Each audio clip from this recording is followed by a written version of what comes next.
What's good, everybody? Part 2, Snacks with Snacks. Today we're doing today as if it was a different day. Now we're continuing the day. I said tubes, we're actually doing bags. And to help me with bags is the #1 bag man himself, Zoinks. Come on in here, Zoinks. Assistant number 2, hold the mic. That's your job. Okay. What are we cracking into first? Let's put the mic back over here. We're crapping in. We are not crapping into anything. You want to start over? We are not crapping into everything. We are cracking into this bag of candies. Here, you want, which one do you want, red or brown? I'll take brown. All right. Okay.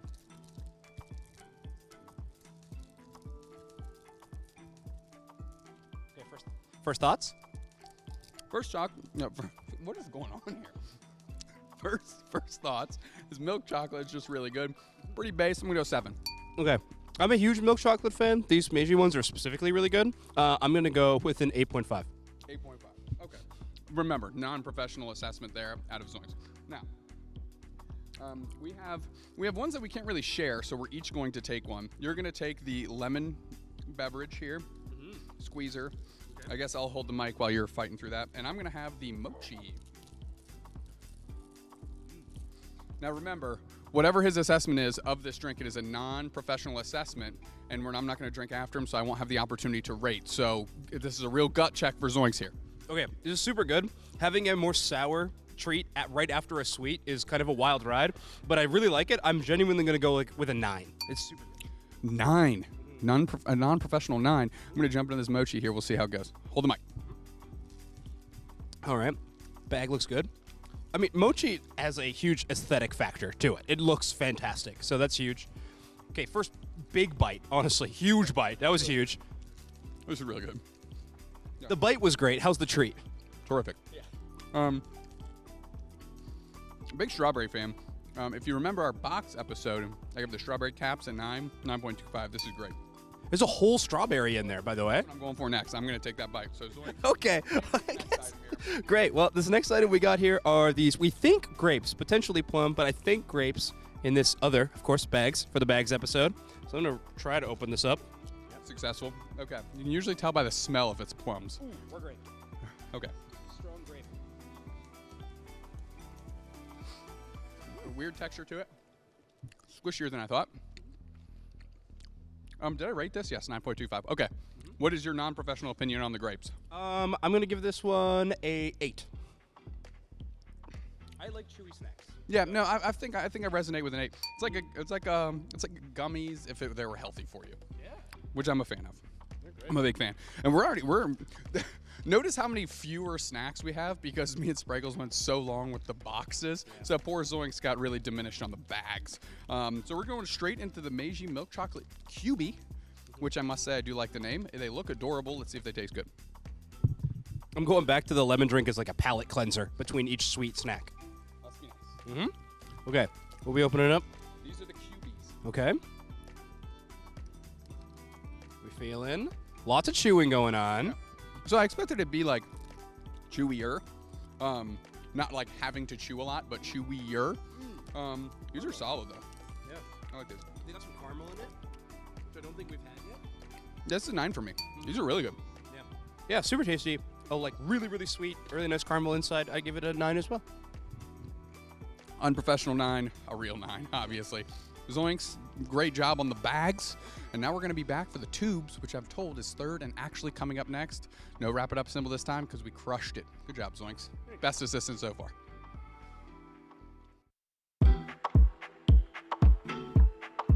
What is good, everybody? Snacks with Snacks, Part 3, Tube Edition. And lo and behold, I find myself rounding 3rd, trying to head for home. But I am going to be the assistant this time around. Why? Because I've got a very special professional judge here with Snacks joining me here. Yes, yes, yes, yes. Hello, I'm Yu Minakami, and Japan Pokémon UNITE caster. Yes. Nice to meet you. So now, because I have a seasoned professional, this professional is going to walk us through our tube snacks. So where would we like to start with the snacks? Snacks, marble chocolate, coffee. Chocolate covered coffee beans. I know you all understood that at home because I did right now, and I'm pretty stupid. Yeah, I'm gonna eat it. Oh.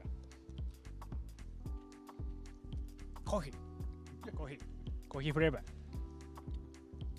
Delicious. 1 to 10. 1 to 10. What do you think it is on a scale of 1 to 10? Very good. I agree. 8. Going with the Spraggles 8. I see. I'm gonna go with the true Spraggles 8.25. 8.25. Great score. Okay, Pro. Where are we going next? What's the next snack? Next rank, Marble chocolate. Colorful. Very colorful. Chocolate, sugar coated. Think melts in your mouth, not in your hand, because we don't talk about other products here. Meiji only, the sponsor. Oh, may I have one? Sorry. I'm going for it. Very sweet chocolates. Very sweet. 10 points. Oh, hey! Our first 10 out of 10 here. Listen, when you're dealing with a professional, you got to follow suit. Unlike all my assistants who never followed me anywhere and always hang me out to dry, I am not going to do that to my professional because I'm a good assistant. 10 out of 10 for me as well. Now, that means we've got a little bit of a change of pace here. We had chocolate, but now we have maybe a little bit more savory. これ Japanese おにぎり、rice bowl Japan soul foods、炙り焼きたらこコドローフレーバー。 We're about to find out because I don't know what flavor rice ball this is, but we're going to find out, and that's the joy of having a professional and an assistant. The assistant's not supposed to know too much, and that's okay. All right. Delicious.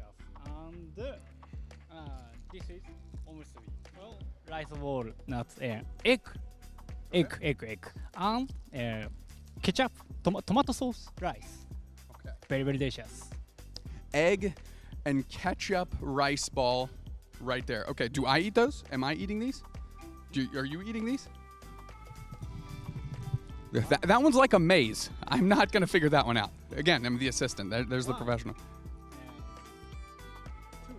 2 3 finish. Okay. Let me try the ketchup, egg, and rice one, the one I actually can say and figure out.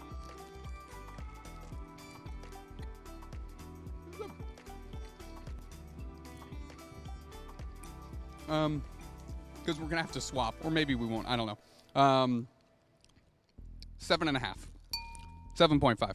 7 point. 7.5.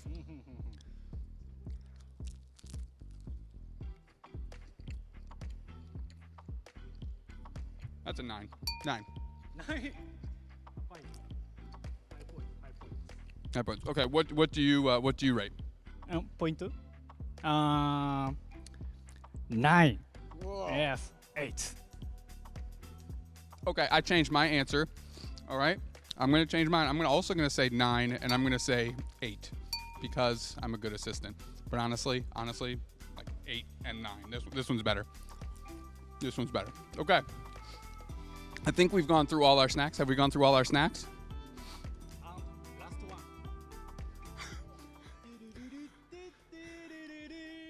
Okay. Salad chicken. Nothing like a pocket snack. Okay. Not snack. More. Working lunch. Walking lunch. Well, it Salada. certainly looks like something. 胸肉。basil flavor. Basil. Okay. Basil flavor meat. Chicken. Okay. That's like a Delicious. delicious. About to find out. That's actually completely solid. It's really good. Like sausage? Like fancy hot dog? 形だけそうなんだけど、チキン。ソーセージ is fish。ソーセージは。ソーセージ魚肉？ポークか。ソーセージ is pork. No. チキン。 Just a good old Chicken stick. Just a good old chicken, yeah. Well, a good old chicken tube. Good flop to it, which for some people that's important. I like this. 8.5. 8.5. 8 half. 8.5. What how many points do you give it? This is very healthy. 8 points. Okay, 8 points. 8 points. Well, thank you so much for the pocket sausage. Well, it's chicken, so it's not a sausage, but it's like you know what I'm talking about. Thank you for that. Thank you. Thank you. Thank you. And that was Snacks with Snacks, ACL edition. We love you. All right, welcome back, everybody, to the Pokémon UNITE Asia Champions League Finals. It's chilly in here. We got Snacks strapped up with a coat. Oh, yeah. Very good. Nice and warm. It's actually Zoix's coat. Yeah. It's all right. I'm feeling okay. I came unprepared. It's all right. You won't be cold for too long. Some very exciting matches going to be on stage to get things heated up. And get some energy back in our veins as well. It's going to be some really fun matches. Yeah, it's going to be exciting. We have 2 Japanese teams facing off on the main stage, so this is something a lot of people have been waiting for here for sure. We were fighting with our chairs over here. Fair enough. All right, walkout game strong so far. Let's take a look at the next one. Okay. There it is. Both just stare at the camera and a bit of a thumbs up. I'm going to call that intentional confusion. Yes, that's exactly They knew what they were right. supposed to be doing, but also both decided to. I also don't know if they expected the camera operator to be all the way to the left. Tom's kind of done, I think. Yeah, emotional. We're all there. It's been a long day. We're fighting. Like you said, the temperature's dropping in here. People are huddling together for warmth, but we're still going. Oh, man. Energy, strange. Yeah. I can't lie about it. This is a watch party. I can give my honest beliefs. Okay, yeah. Okay, we're back. Yeah, yes, that is our triumphant return. All right, time for what everybody's looking for. It's the coin high. Oh, where are you going? I'm going orange. All right, let's see. It's been purple the last 3 times. Oh, really? Well, now I am also going orange. I've been wrong every single time. You have Wow. to choose before I they know. pick it. I'm going to go purple just to be different, but I think it's orange. Yeah. Ah. It felt like he put the coin in his hand and he thought to himself, I'm not moving this at all. Like he just had an attitude about it. I don't know if it's me, but you can a lot tell of attitude on stage right now. It felt like he had a lot of attitude about it. And I love the coin flip guy. We've become close friends at this point. Please, he doesn't flip it. The coin hide guy. That's not what he calls himself. He prefers to go, he's the coin flip guy. That's wild, if that's what he calls himself. That's what he prefers. I'm not gonna, look, I'll introduce you. Don't embarrass me. Don't embarrass me. Y'all haven't noticed, we are exhausted. Oh, people, they've noticed. Yeah. Oh, I'm sure There's they will no way aware. people haven't clocked it. Yeah. No, exhausted, locked in, same verb. Don't worry about it. This is cool. This is, I think, our one and only opportunity throughout the group stage to see Japan versus Japan on the main stage. It's going to be really fun. Obviously, Fennel not performing up to what everybody thought they were going to in this tournament so far, but we've only gotten to see a little glimpse into what Exist can do, and apparently it's kind of legendary. Yeah, Exist has been looking pretty incredible. Obviously, Fennel has been dealing with a player that's had some health issues, so they had to bring their sub in, and that's obviously been quite difficult for them. So I'm glad they're still able to compete, but yeah, this is probably not what Fennel expected and not what Fennel fans expected. Totally, yeah. They're going to be playing with Lucapo already there on the main stage. We are seeing a look at the roster of Exist, though. Kaki, Tomi, Sakayami, B1, and Ori. Going to be a really, really fun lineup. We've seen a lot of Greninja out of this team, the Water Shuriken Greninja, so I think that is likely going to be a repeat here for this main stage game.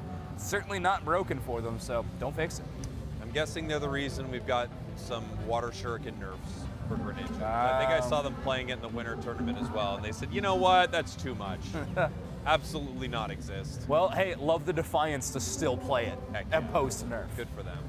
Just trying to earn a second round of nerfs. Yeah. I mean, All they're doing is asking for more nerfs. I wonder what Pokemon, after this weekend, if there is anything that will walk away from this and get a nerf. Doob Snacks, what are you up to, pal? I'm putting my feet up. That is exactly what I'm doing. I'm putting my feet up. Production who has not interacted with us at all, is laughing. They are also tired. They are laughing hard at you. That was a hearty laugh. Yes, they really enjoyed that you did that. Well earned. Well earned. It was good I stuff. apologize for being the funniest person on broadcast right now, and I've effectively cut off Chef. You have now cut off Chef's ability to sit. So you're gonna have to move your chair that you've slid over immediately. It's too late, Chef. Wonder if Chef's trying to negotiate. This is a big move. It is too late. Now we're back here. Oh man. Okay. Here we are. All right. Okay. And now Chef's gone, and I'm more uncomfortable than I've ever been. This is a nightmare. We are at the point of the watch party where all the cool people have left the party and there are just a few weirdos left. That's us. I'll cast from back here. Nobody knows what I'm talking about because we're not on camera. It's one of those sleepovers where we all should have went to bed, but we're like, no, we're staying up all night. Yeah. That's where we're at. Are we at the phase where we're gonna start asking each other like really deep questions? No. Oh, you first. Nope. No. Do you ever wonder why we're here? Yeah. Ooh. ACL. No, I meant like why they're letting us be here. Why what? Why they're letting us be here? Can't hear him. Why they're, Oh, that's what you're on I don't know my earpiece. why they're letting us be here? It seems like an interesting choice. Regos can't hear me. We were just asked, by the way, I can't hear you. We were just asked, should we continue? We all agreed. In a very we all earnest- agreed we should continue, and here we are. Yeah. Wow. I will say, most of us said nothing, and Zoink said, let's Zoinks did say Maybe let's don't quote me soldier word on. for word. let's just finish this thing. Yeah. We all went. Okay, fine. I was like, in that case, can I have a bottle of water, please? I don't know why I'm being assigned with a lot of blame for this out of nowhere. No, but we deferred to whoever was most passionate. I think Yeah. it was the right thing to do. Okay. You were most passionate. You could have passionately said, let's end this, but you didn't. You said, let's keep going. And I think it was the right call. Okay. You know? Can you imagine stopping right when you see the top of Mount Everest and you say, I get it, and you just go down? No, we gotta wait, go all the This way down. is our Unless they Everest. want us to stop. This is our Everest. I think in this situation, it would be all of us going. You'd be like, well, I don't need to do it, but how do you feel? How do you feel? Do you want to go to the top of Everest? Maybe. I feel like we've pretty much done it. We get it. Yeah. We're high up on a mountain. We've seen the top. That's true. I can't get over Chef behind Sarah over there. I think it's my friend. This is my place friend. for you to be. Uh-huh. It is going to be impossible for me to understand what you're saying, but I'm glad you're there. Yeah, you Just- should be in just- the middle, actually. I assume you usually just pretend you're listening to me anyway. Yeah, that's So true. yeah, I'm assuming he's pretending he's hearing me right now. What's he up to over there? Yeah, exactly. Who knows? I'm mostly bummed that I moved my feet from the comfortable spot. That's why I'm standing here. Just move him back. Can't do it. It's over. Can't do it. He can't do it at this point. It's a pride thing. He won't do it. Oh, there's a lot of that going around. All right, let's get into this game. All gonna right, be draft finally starting between Here we Fennel go, and guys. Exist. Fennel, Jeff, your purple team. This, your orange team. Japan versus Japan. Exciting. You can move the blue chair there, Chefs. You can still keep your. Come on, Chefsky, move the blue chair. Why? I'm not putting that much effort in. It's a soft fight happening. Like a mild fight between Tubesnags and Jeff like- over a chair. It's like passive aggressive, but like more on the passive Yeah, side. it's extreme. Now I know what Zoinks feels like every broadcast. Yeah. Okay, seriously though, this is a sick match, and I'm really glad we can see this match. I agree. Exist storyline where they're the only Japanese team that wasn't an ACL. They've gotten through the open bracket, and now they're looking like absolute monsters versus Fennel, the current world champions, who were an ACL. So Exist feel like they have a lot of proof here, and then also they can make it out of their group in the first seed, which is huge. Yep. Massive. You made locking up the Blissey even without the Serena possibility as well because of the Exist ban is really interesting. Seen you may play a lot of that with the Serena, but we could see something like a Metagross potentially a little bit later, but Fun going to be going back to the Talonflame again. Yeah, he's been loving that. Making a ton of huge plays, but also it does feel like you know, you're playing on a razor's edge and they will get just a little too deep. And it's been happening time and time again as well. Oh. I feel like just as many times that Tun, just as many as of late, but many times Tun will make huge plays and also many times they will get caught. Do have a possibility of a Sableye. I mean, that's cool. Yeah, they went from an interesting pick to an interesting pick to an interesting pick. Yeah. We got something new regardless. Yeah, solid consolation prize, I think, in that situation. I am a Mr. Mime. Oh! Cinderace. He's Cinderace, maybe, potentially. Hey. Probably. Truly Japan overlord. Yeah. In every way. This is interesting now. So that Blissey could easily be Helping Hand Safeguard. Helping Hand for Cinderace and possibly a Metal Claw Zacian. That's crazy good. That's ridiculous. So I say Overlord too because we've seen him pick up this Cinderace quite a bit. And when we've asked him in the past, the most frequent answer he gets is there's just too much crowd control on the other side. I don't want to play something mainland. I think he might be thinking the same thing. Snorlax, Mr. Mime, Metagross, even with the A// last pick. I mean, that is just so many difficult stunts to try to contend with. Instead, just do damage from range. Yeah, that's a great point. You know, absolutely. When there's so much that you don't want to dive into, sure. Yep. Yeah, just kick back and throw some flaming soccer balls at your opponents.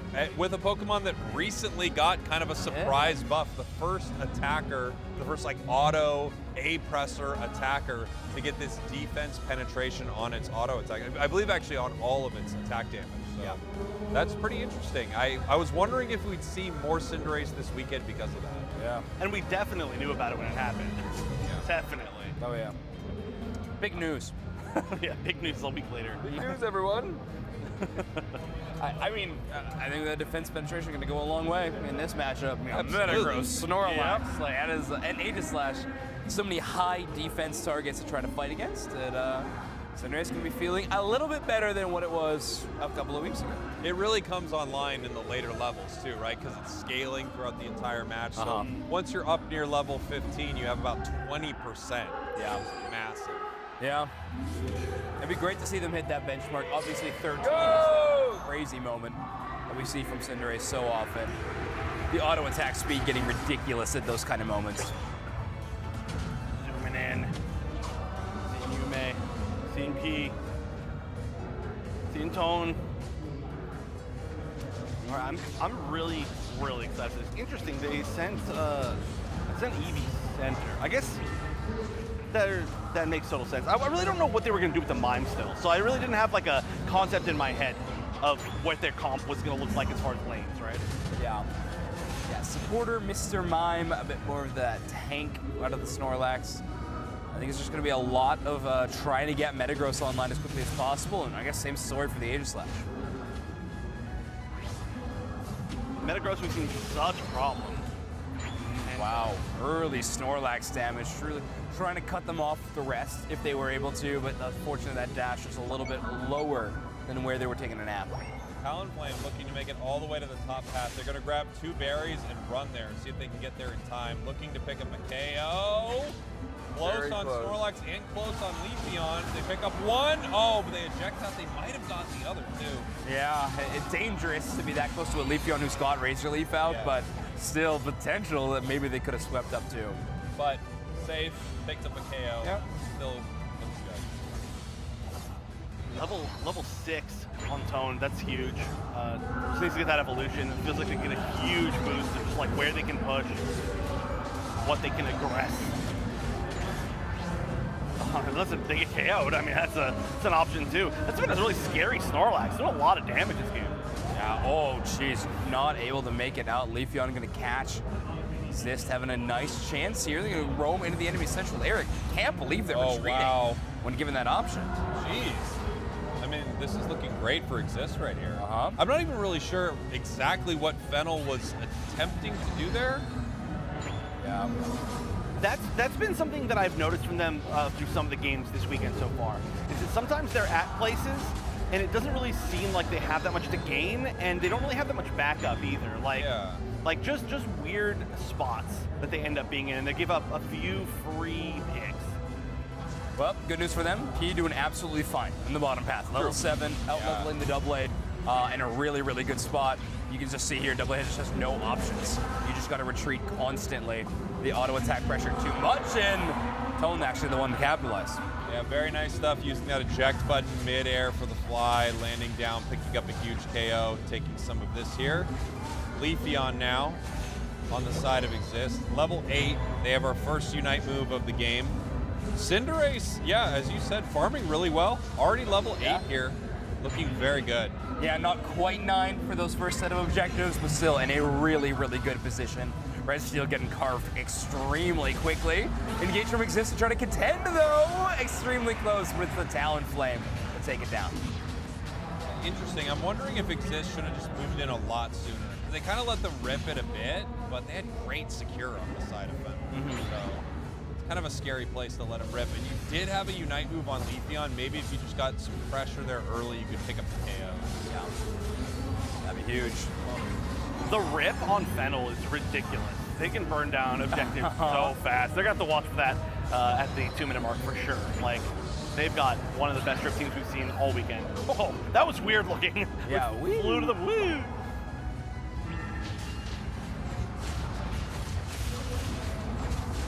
So we're gonna buy ourselves a bit of time. Man, immediately going down. Mr. Mime getting a little credit for a lot of these KOs. It is a wall-based Mr. Mime. And I guess it's been a minute since we've seen any other builds of that Pokemon, but it's true. Power swap hasn't been much of a thing, really ever competitively. We did have a very brief period where Mr. Mime was the most criminal thing in the game. Yeah. But it didn't even really, I don't think it was even during a competitive season. It was right after Worlds. Oh. So it was immediately after a World Championships. Yeah, Glaceon, Mew. Oh yeah, because it was Mew. It was Mew, Mime, Glaceon. That was quite a meta. And you would Psychic to shred Spadef too, and you would just have so much damage to fall. It was wild. Well, ships in the night a little bit within these tall grass bushes. Neither willing to walk towards the other. Obviously, Metagross revealing themselves a little bit from the tall grass.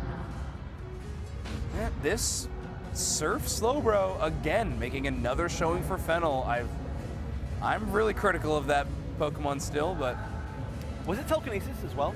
I think. Yeah. Surf telekinesis. Saw it for a split second earlier. I don't mind telekinesis if you're going to be going Slowbro. And I think that option's just fine right now. But yeah.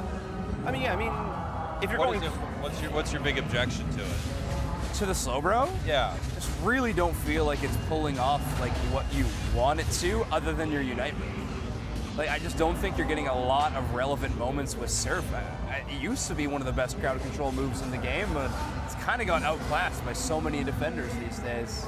Yeah, I think you're right. I think so we have short range. We have a lot of defenders who like to kind of make big setup plays. You don't have the same with Surf. Like Surf, when you hit, especially Surf Plus, you get kind of multiple knockups on your opponents, but you're not moving them or stunning the way you are with Wood Hammer or something like that. You're not jumping into them like you are with Heavy Slam. So yeah, it doesn't seem to have the same kind of playmaking capability, I guess. Yeah, especially in a match that Umbreon was available in. Oh, sorry, no, banned by Fennel, but yeah, either way. I'm kind of shocked to see it slip by the wayside. I do really think it's a Surf Plus. That's when it becomes like a real I agree. threat. Surf Plus is great. Yeah. All right. Sit there forever. I was teaching one of my friends the game, and they were like, "What is going on? Why can't I move?" I was like, "Sorry, buddy." Yeah. Yeah, those 3 knockups, devastating. Now, Slida gets those on his first Surf, of course. Doubles them up, but, why not? Yeah. No need for the plus move there. Big push by Fennel onto the bottom tier 1. A chance to kind of come back a little bit in this match. I mean, they're just behind in points, right? Their levels are actually, well, tied-ish, right? Exactly tied now, right after I said that. So realistically, it's just points, and they actually did come back in points a pretty decent amount. I mean, what, 70-ish points is not the worst thing in the world yet. Wow, great fly. That's why you pick Fly. Yep. Clean little maneuver. It's been a good answer to deal with, I mean, just in general, Talonflame dealt with Metagross surprisingly well, considering it kind of feels like it shouldn't, but yeah. Yeah, it's playing well. Ooh, nice cutoff, B1, making sure that support cannot make it down to the rest of the team, but Too little too late on the rotation. Exists not able to contend that Registeel. About 20 seconds till Ray here. Really close between these two squads, 194, 267. Yeah. Level-wise, it's also quite close. Yeah, that push into the bottom path really worked out for Fennel. So, I mean, now you got to trust in this slow bro to be able to lock down. I mean, likely the Leafeon is going to be your best answer, but I don't even really know if you want to pull the trigger on that Unite move until Leafeon decides to jump in. So, a bit of a staring contest between these two Pokemon, potentially. Right now, both these teams playing it extremely safe. Like you mentioned, extremely close game. Yeah. This is going to be big. This is really, you need to kind of feel the momentum, I think, in this set. But the Secure and the Rip are very strong on Fennel. They're not threatening it yet, but it's just something they've got to be aware of. I mean, Coup de Grace is really nice. I mean, the Secure is pretty good on Exist as well, just in general, across the board. But the Rip is certainly controlled by Fennel. Yeah. Yeah, it's phenomenal right now. Top path being completely controlled by Fennel, not walking up towards the Ray Pit. Obviously, like you're mentioning, Wonderchef, for them to be able to rip it, they do need to be within range, but nobody's doing anything. Secure moves from Exist are so threatening that it's like, yeah, you can take that gamble, but He's farming like my solo queue teammates right now. There you go. Yeah. True. Just kind of pacing here. No one's making any moves. Okay, Obviously, Exist doesn't need to, but Exist has got to be confused, like what's going on. Actually, I'm a little bit confused. This is an interesting route we're taking all the way around, but there's 49 seconds left. What is going on? We're like walking like a, I don't know, it's a field trip we're taking all the way up towards Ray. Oh yeah, I mean, Fennel potentially taking a look at the Rayquaza, but a huge Snorlax, engage, yawn, heavy slam, full Unite combo. Well, even trades. Even-ish trades. They got to really deal with the Cinderace. He is melting. Oh, this is such a good dive. Whoa. Wow.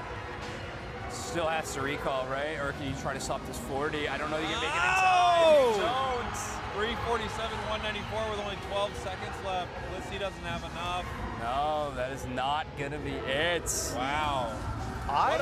What an odd final moments here of this game, wasn't it? It just was like sort of. Fennel was too patient, I think. I think really. so.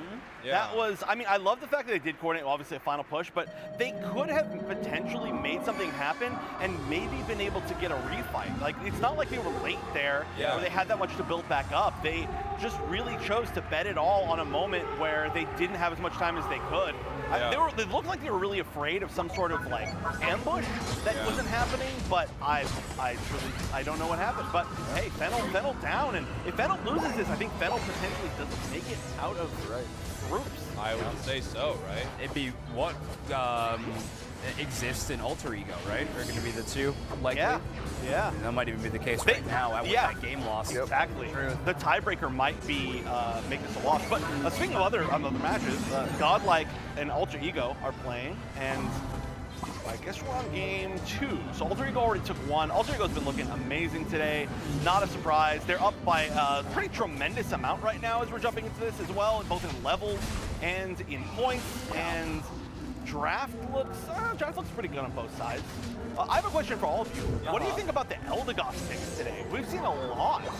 Yeah, we've seen more Eldegoss than I think I expected. It's something that seems to slot in when they don't get exactly what they want, like they're not getting their Blissey, they're not getting their Koopa, something like that. Always been a powerful pick. I don't know that I've felt like they were that much of a difference maker. It feels just like a very good, solid support, but not what you're looking to get. You know, it's your second or third option. I think Flavor's doing a better job than what Eldegoss is doing today. Interesting, yeah. You might have been able to tell, but we all just got a little bit of food. And I apologize that we're eating. Oh, they didn't know. Yeah, they couldn't tell at all. But we are hungry, and we are trying to bring you guys every game possible. That's true. Back. Nice triple, by the way, by Master Rado. Uh-huh. Yeah, 94. 94. On yet another Pokemon card. Yeah. Very impressive. Yeah. I'm assuming it's still Trick Hoopa in this game. Obviously, we haven't gotten the chance to watch the entire thing, so that's what I'm thinking is likely the case. Have we seen any Hyperspace Hole Hoopas today? No. Yeah. Well, not that I've watched. Not that I've watched. I did I don't sit out think a couple games. I don't think a single one. What Not that a I'm world aware we of. live in. That's wild. Well, Registeel going to be vanishing very quickly. Mimikyu good at a lot of things. One of those is taking down some of these big objectives. Shadowclaw doing a fantastic job there.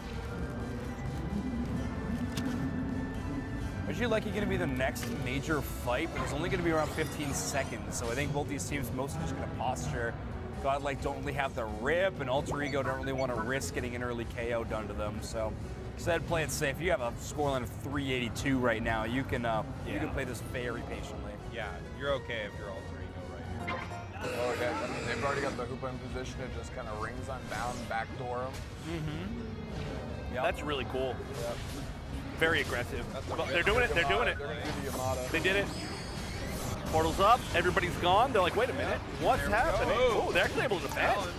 That's actually a great defense. Oh, great Unite to stop the Talon.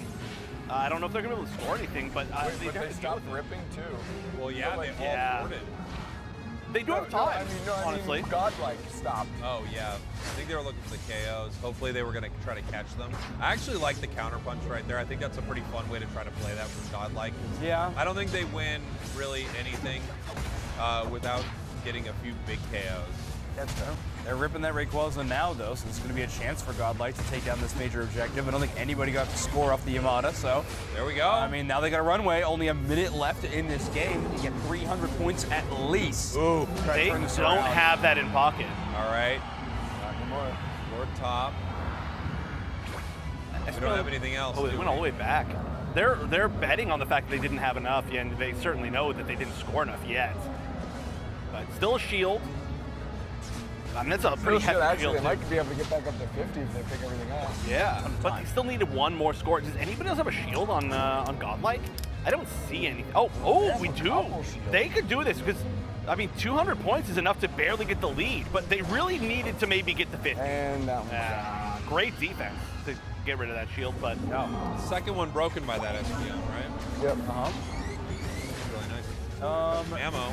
Does Ikura have Unite move on Hoopa? They must almost be at it. They were playing so far in the enemy area. It's only 10 seconds left. I don't know if it matters too much at this point, but 96 points in from Mammo's. I mean, they certainly made it close. It was really, really close. Yeah, I appreciate that attempt. And I actually do really think that the Godlike turnaround, when they did see the Yamato, was a really cool strategy because they knew they had enough time to try and get another fight, which they did actually do.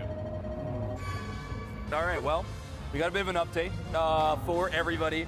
We're going to be having, obviously, the conclusion of our main stage game that's occurring right now between Fennel and Exist. But after that, we are only going to have one more set of games. There will be a main stage game of Nagoya OJA versus Onic Rise.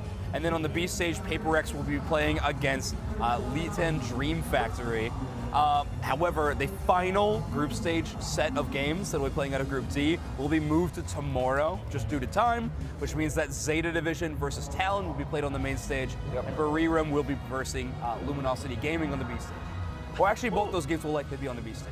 Yes, both of these games will be on the B stage tomorrow. I don't know if either of them have implications, right? No, Zeta Talon does. Zeta Talon does. So we're going to have the LG rest could. of our bracket. What's that? Bariram LG could, right? No. Wait, did Bariram already lose to Zeta? Yes. Oh, then maybe, maybe no. I believe they've lost two games, so yeah, they're already done. Okay. And LG won 2 against the other side. Well, yeah. Well, I mean, I guess technically if Bariram beat LG, they could set themselves up for a second place tie. Maybe. Oh, maybe. Yeah. Is there a world where LG, like, no, well, I guess if you concede, you probably end up eliminated, like you remove yourself from the tournament. Yeah. It's not like I'm just, yeah. like you can't just concede a match like you concede. Yeah, that's So they have to play it out. Okay, yeah. Never mind. I was gonna say if there's a world where they say we're out anyways, we would rather rest up. Yeah. Yeah. That's true. Unfortunately, no rest for the wicked in this situation. If I'm LG, No I one would mourns kind of. That's true too. I would kind of love this. If I'm LG because I have a game in the morning that doesn't decide my fate. It feels like a great way to get some warm up, get some practice in. I kind of love that. LG's kind of a warm up team too, right? Like they really need a lot. All right. Well, and it actually ends their night tonight early, so they can go get rest now. Yeah. All right, I'm for it. Yeah. I'll follow. Yeah, I guess they got to plan anyway, right? It's either more time tonight or more time in the morning. It's whatever. Here we go. Fennel exists. Fennel, your purple team exists. Your orange team exists 1 game away from putting Fennel in a very bad position. I believe if they beat them here, Fennel will be eliminated from I think the so. tournament. Honestly, I think that game win from Exist might be. Might have done it already. I don't know. I haven't actually taken a look at the group results in a minute, but fun draft from Fennel into game 2. I love this Zero Aura pick. I've seen it work so well on so many different rosters. I don't think we've gotten the chance to see Fennel play it though. So excited about that. Good point. Zasha, first time out of Fennel as well, I believe. Yeah, I don't think we've seen Zasha. We got Blaziken, Aegis on the other side with a Comfey. We started seeing way more Aegis in the second half of today, and I don't know why. None at all, and then suddenly it's like every other game we're seeing. Like we were talking about it a little bit earlier. It's the metagame of this tournament has been the fastest evolving of any event I think ever that I've been a part of, anyways. But also, could just be a side effect because we were watching way more games than we normally do. True. On a broadcast. So we were downloading it we're faster. going back and forth between both games. We watched we're like getting a 20 full picture. Yeah. Which is really cool that we've had that ability goodness, with the B stage. That's been awesome. B stage has been incredible. It's all a blur now at this point of games, Totally, but yes. it has been fantastic getting to see so many of the matches. I know Twitch chat loves it too. Shout out Twitch chat. Still Twitch chat. And TikTok chat, but I don't think we're there. I don't think we're on TikTok, sadly enough. Oh my gosh. Wow. Comfey cleaning that up. How mean. Leafeon compositions still be doing well. I kind of feel like Fennel has cashed it. You know, it does feel like that a little bit. Then again, you get like an 8-person foul play right there. Feels like they got 46-person foul play. Yeah. The most amount you can have. It hits them next game as well. It's been fun to see Shadowclaw Aegislash in these last couple games. Moveset we almost never see due to Sacred Sword just being so phenomenally good. Yeah. That we don't very rarely see that moveset, but Yeah, I still just feel like it's so good when you have something to dive, but if you don't have something to dive, Oh my gosh. not as useful. Mamoswine's so unbelievably mean. Great escape there from Tone. Well navigated. Especially because Exist split to go try and catch him. They sent a lot of people and none of them got it. all hands the on stable deck. line. Ooh, look at this. Very aggressive look. Aegislash will go down. Loses. Wow, they're Brion so is- low. I can't believe they're scoring there. I mean, it's a good amount of points, but they're at like 1/3 Well, HP. they're in that range. Yeah, yeah. It's a good way to get back to base and get more points. A little 2-step and a pair of shoes for each person. Tough land. Tough land. Really close. I mean, they tried to thread that needle in an impressive way. That was a hard one.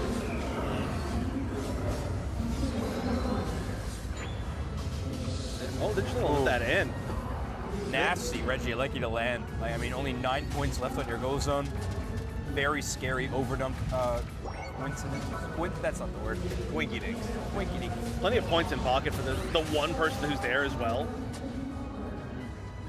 So, Fennel up in points. Levels, I don't know. Not bad. Yeah, it's not super different. Hard to keep track exactly of supports, but this is definitely looking pretty good for Fennel altogether, I would say. It's interesting to see B1 playing just so almost dedicated to Tommy on this Blaziken. Like that seems to be where they're doing up with. Kaki on this Leafeon has been able to kind of roam free all solo. Blaziken itself has a lot of potential sustain, so I do kind of like that if you feel like you're against a low damage team. That is not a low damage team, so I'm curious how that's going to work out exactly. Good blitz resistance. Is it enough? Nice chip up. Fly goes, or not fly. Yeah, fly. Okay, Fennel. Some wind beneath their wings in a little bit. A little bit. This is still a pretty slow game altogether, I would say. They're doing some little trades back and forth, points and KOs, and experience and everything. Nobody's really like pushing down these goal zones super hard, or there haven't been the huge fights for the objectives. Could change for this next set of objectives, but it certainly seems like both teams are playing kind of understanding what's at stake for the end of this match, and they don't want it to kind of end prematurely by making a big mistake. Yeah. Maybe.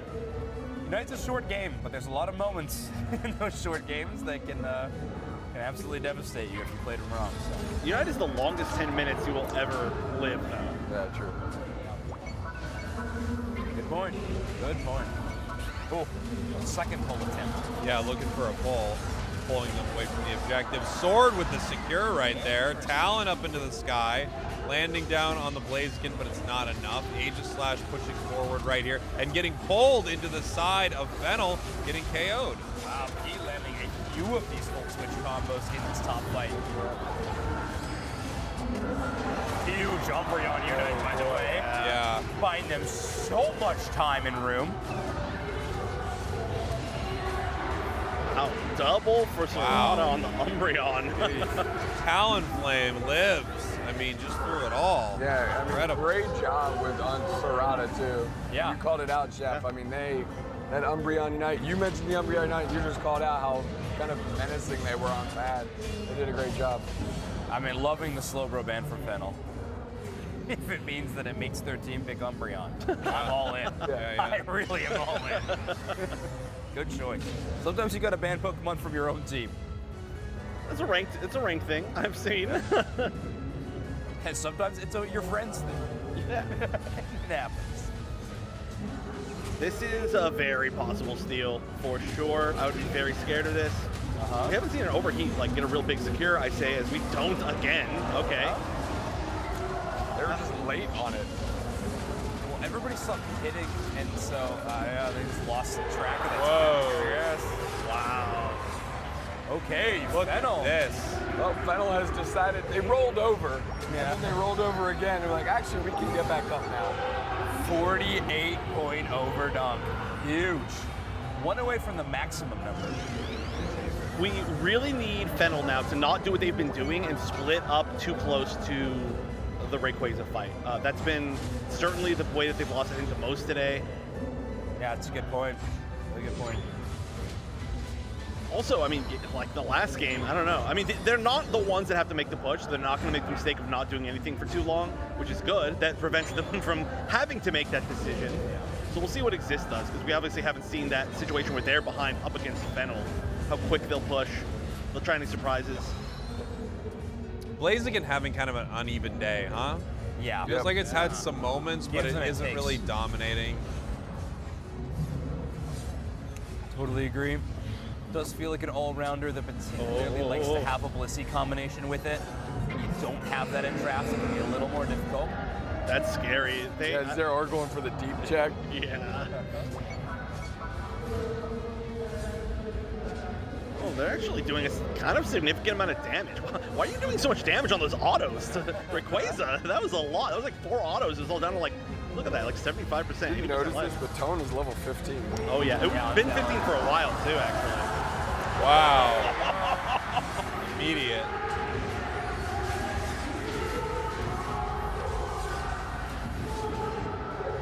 Well, And there we go. Fennel was like, we just wanted 2 minutes for Kirk to open his mouth, and then we'll just flip it on. All right, game 3. I mean, Tone with a heater game on the Talonflame. Level 14 in the final stretch. Scoring 2 50-point moments throughout that game. One before the final stretch and then another after. So it's going to be a ridiculous points game for the Talonflame as well. Yeah, Talon having a great one. I do feel like this was a draft game that was a problem for Exist, right? I feel like we didn't see any secures with overheats. We didn't see, I don't think the Aegis did really all that much. I'm not sure exactly what its goal was, but it didn't feel like it managed to achieve it exactly. No, I and agree. I also don't think they had strong enough targets on their team for their Comfey. Their Comfey didn't seem like it was like, I'm going to make something unstoppable. And partially that might have been because they were behind in the end, but just altogether, it felt like this team didn't synergize quite as well as this other comp on Fennel's side, which was just a powerhouse team. Like, you can't go wrong with that. Fair enough. Fennel looked like a team that has won their region before. Yes, They look like a team that has won the World Championship. fully. That's good.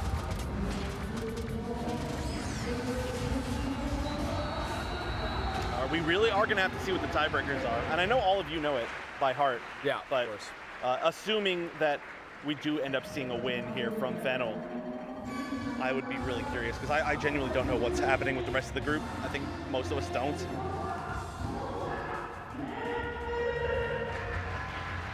It's really interesting too. I mean, these are two Japanese teams, but Fennel is being cheered for like a home team.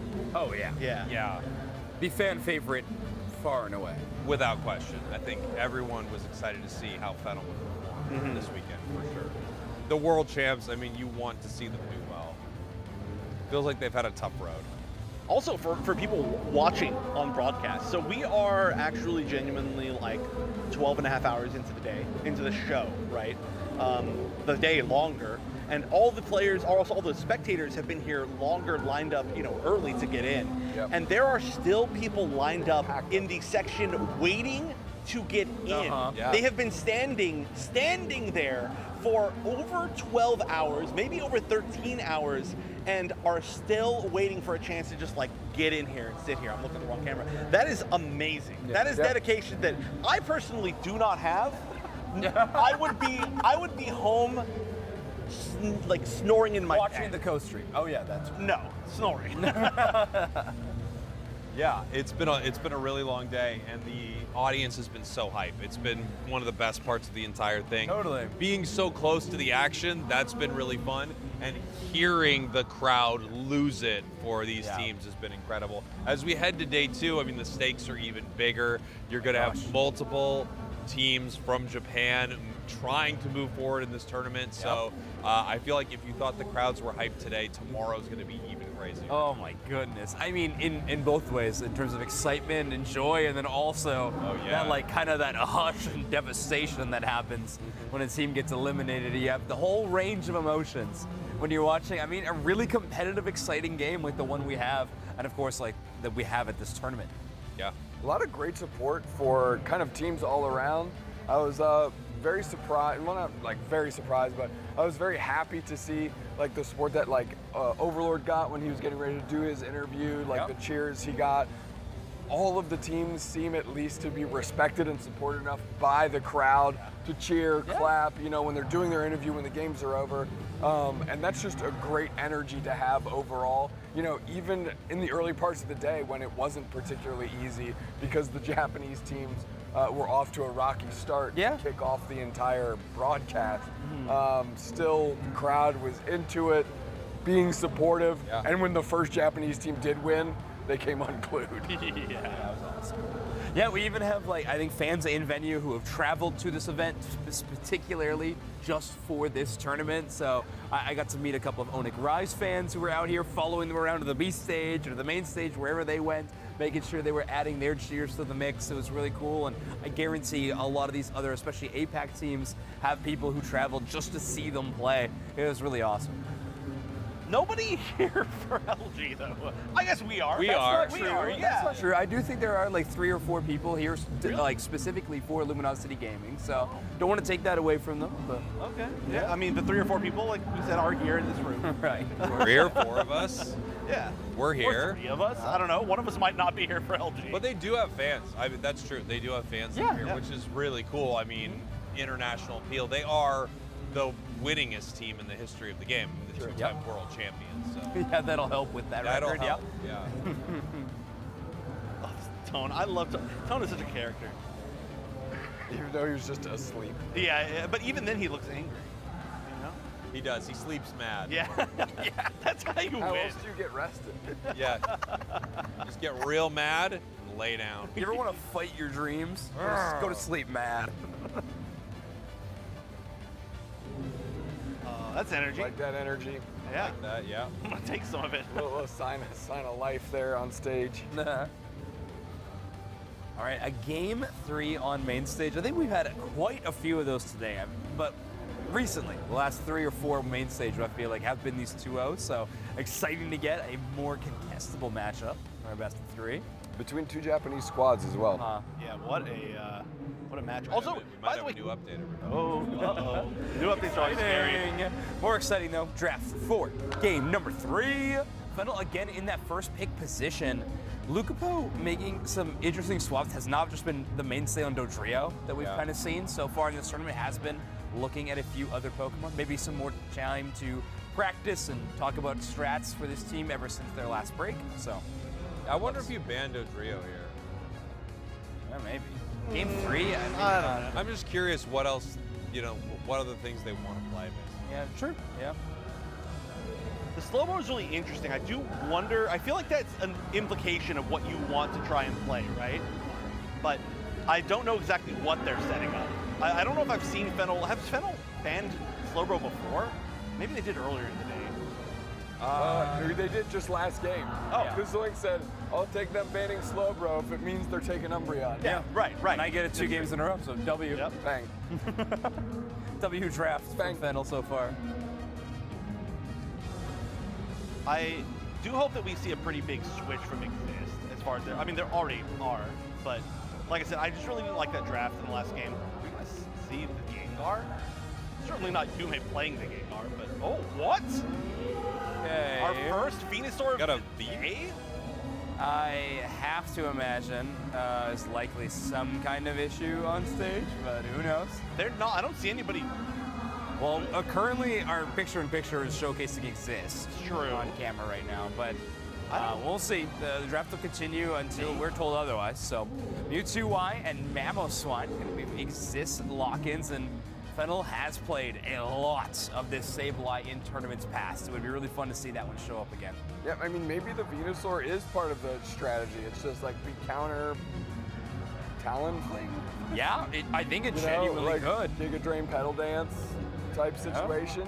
It doesn't look like they're not. Wow, this is. Especially if you have Clefable sitting on it, too. Yeah, wow. I mean, they've kind of built a monster here. When we talked to Slash, he was saying that, like, yeah, Metagross and these big kind of hyper carry tank Pokemon, like the Metagross, or like this Venusaur in this draft in particular, are kind of being propped up by these incredible supports with omega amounts of healing. Clefable, one of those Pokemon. True. This is another old meta almost type team, right? I mean, when were the days when we saw the Clefables plus just everybody group up and the Venusaur with the pedal dance? Yeah, kind of like the Protect the President type thing. Yeah. Except for the president wasn't. I mean, you could even go Wish too, and just like really make it a problem. Whoa, yeah, that'd be pretty wild.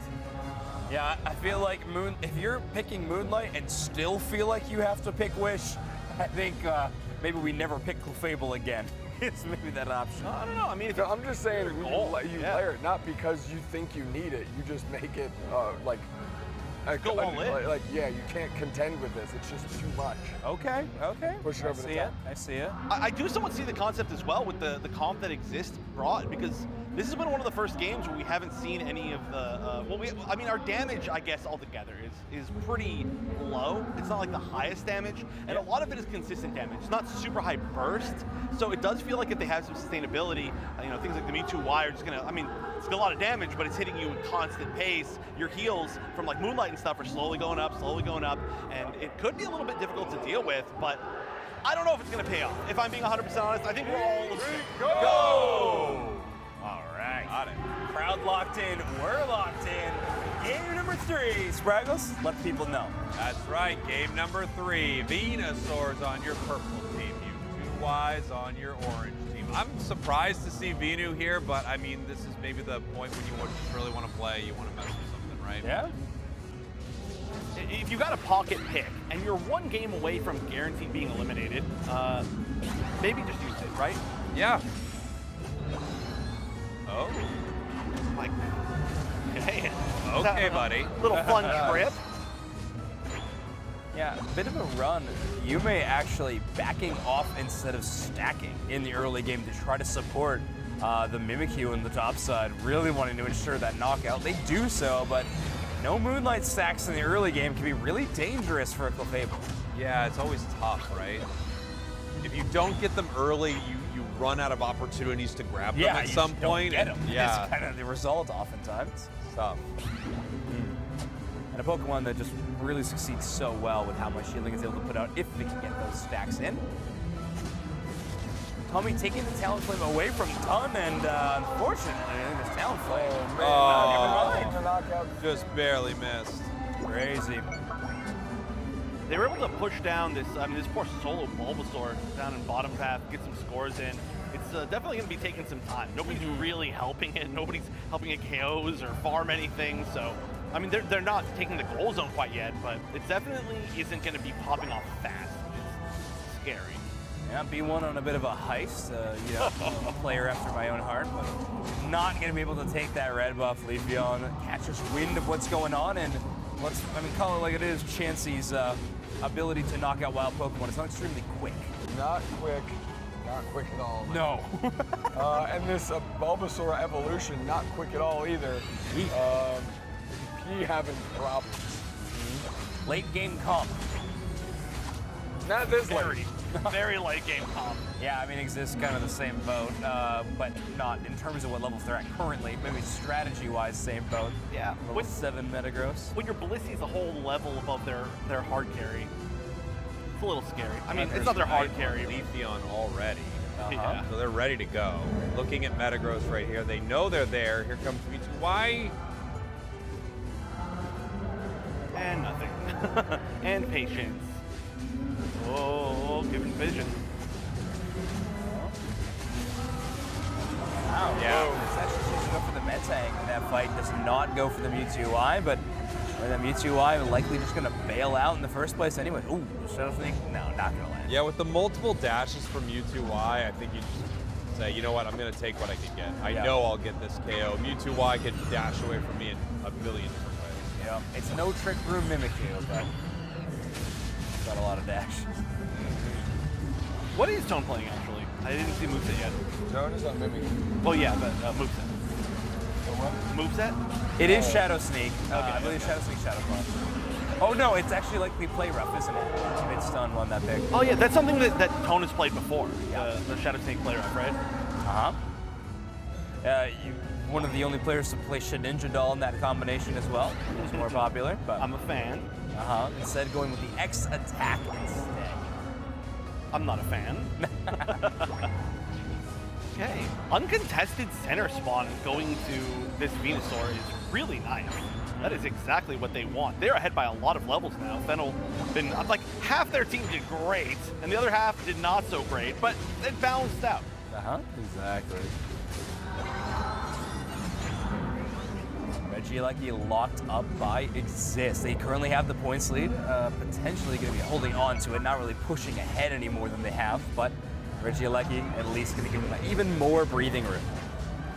Tone jumping in, and oh, that Flame Sweep actually hits people. Good job. 3 people, really great one. Like we said, when it's a good one, we always talk about it, but that one was certainly a good one, and look at this, just trying to get one more. Very hard to take down. Was that a Hydro Bump? It was a Hydro Bump. It always looks so funny. Once again today, the Hydro Bump. Changed the world. Hot. Wow. Metagross Unite move can't even find a single target. They're all getting knocked out too quickly. Yeah, it had one, it was Venusaur, and it was gone. Yeah, compute and crash, unfortunately heavy on the crash. And we get it back. Oh, good Venusaur Unite. There we go. Wow, that's a lot of damage. Okay, now reminder, your Leafeon EX can attach an energy to Venusaur. So it's a really good combination when the two of them can work together in tandem. Smart. Thank you. Back to base. I was actually going to say that I was a little bit worried that they weren't going to be able to deal with the Metagross very well. Like, they weren't going to have the damage to deal with it, but immediately after that fight, I think I'm wrong. Whoa, play rough. So unbelievable. Not even X attack boosted there either, by the way. Can you imagine? If you still had that item ready to go. Oh, wow. Wait, what? Oh, did actually made it out. All right, very impressive. Yeah. Could you get caught again though? A little wild Pokemon. Absorb that Shadow Sneak first. At any cost. I mean, they're trying so hard to take down Talon here. Is Talon a defender? Are we just going to reframe Talon as a defender after this? Certainly, braver. Yeah, I think Tun's going to likely go down here to the Metagross. He's going to buy themselves a bit of time, and never mind, do not fall in this fight. I'll go down a little bit later to the Blissey. Hyper Beam from Yume. Going to lay down some immense firepower. I think Umbreon, which we were talking about that earlier, Umbreon's going to be a great pick up against the Metagross, right? Like when it gets into those big fights, being able to steal that shield away is going to be, I mean, a significant amount when you've got extra damage. It's just tough because it gets it back so fast. Yeah, I know. Just immediately Gyro Ball again and get all of them immediately back. But it is also free shield for the Umbreon. I liked when we saw more Rapid Strike Urshifu back in the day against the Metagross. Being able to do the damage below the shields that it's creating is a really, really fun signature move. Also, Tyranitar may be a good example. Yeah. Damage is fun, but I'm also kind of glad it's not too strong, you know? Right. Tyranitar, you're saying? True damage. Yeah. In general. Tink is interesting too in the shield, Yep. right? We Yeah. haven't seen almost none of in the championship series. Yeah. We saw it in Aos Cup against the Metagross in particular. Just trying to use extra damage. Mold Breaker go burr. Playing pretty slow, pretty safe game. Again, so much on the line right here, potentially. I don't actually know. The tiebreakers. Maybe so much on the line. Maybe, or nothing at all. But certainly, a lot of pride on the line, right? I mean, the two Japanese teams fighting against each other. One world champion, the other didn't even get into ACL. A big win for either one. We talked about this so much last year, but like, when you're the world champions, everyone is always playing their best against you. Right? No way. way. World champion. No way. You don't get away. You don't get away. Oh, no way. Wow. They get out. Talon with the Duke. Okay, yeah, Talon's a defender. Tommy, that is absolutely fantastic. You 2-1, laying down the damage. Wow. Ton picks up the KO on the Metagross, so the most tanky Pokemon going down. And so is Mamoswine. All 5 up for Fennel still. This might go down to a flip. Breakaway's already down to 60%. Oh, wow. You gotta wait for Too the early. fly. Yeah. Talon's fight going to be going down. It's 5 members. Fennel rallying back. Huge. Very well done.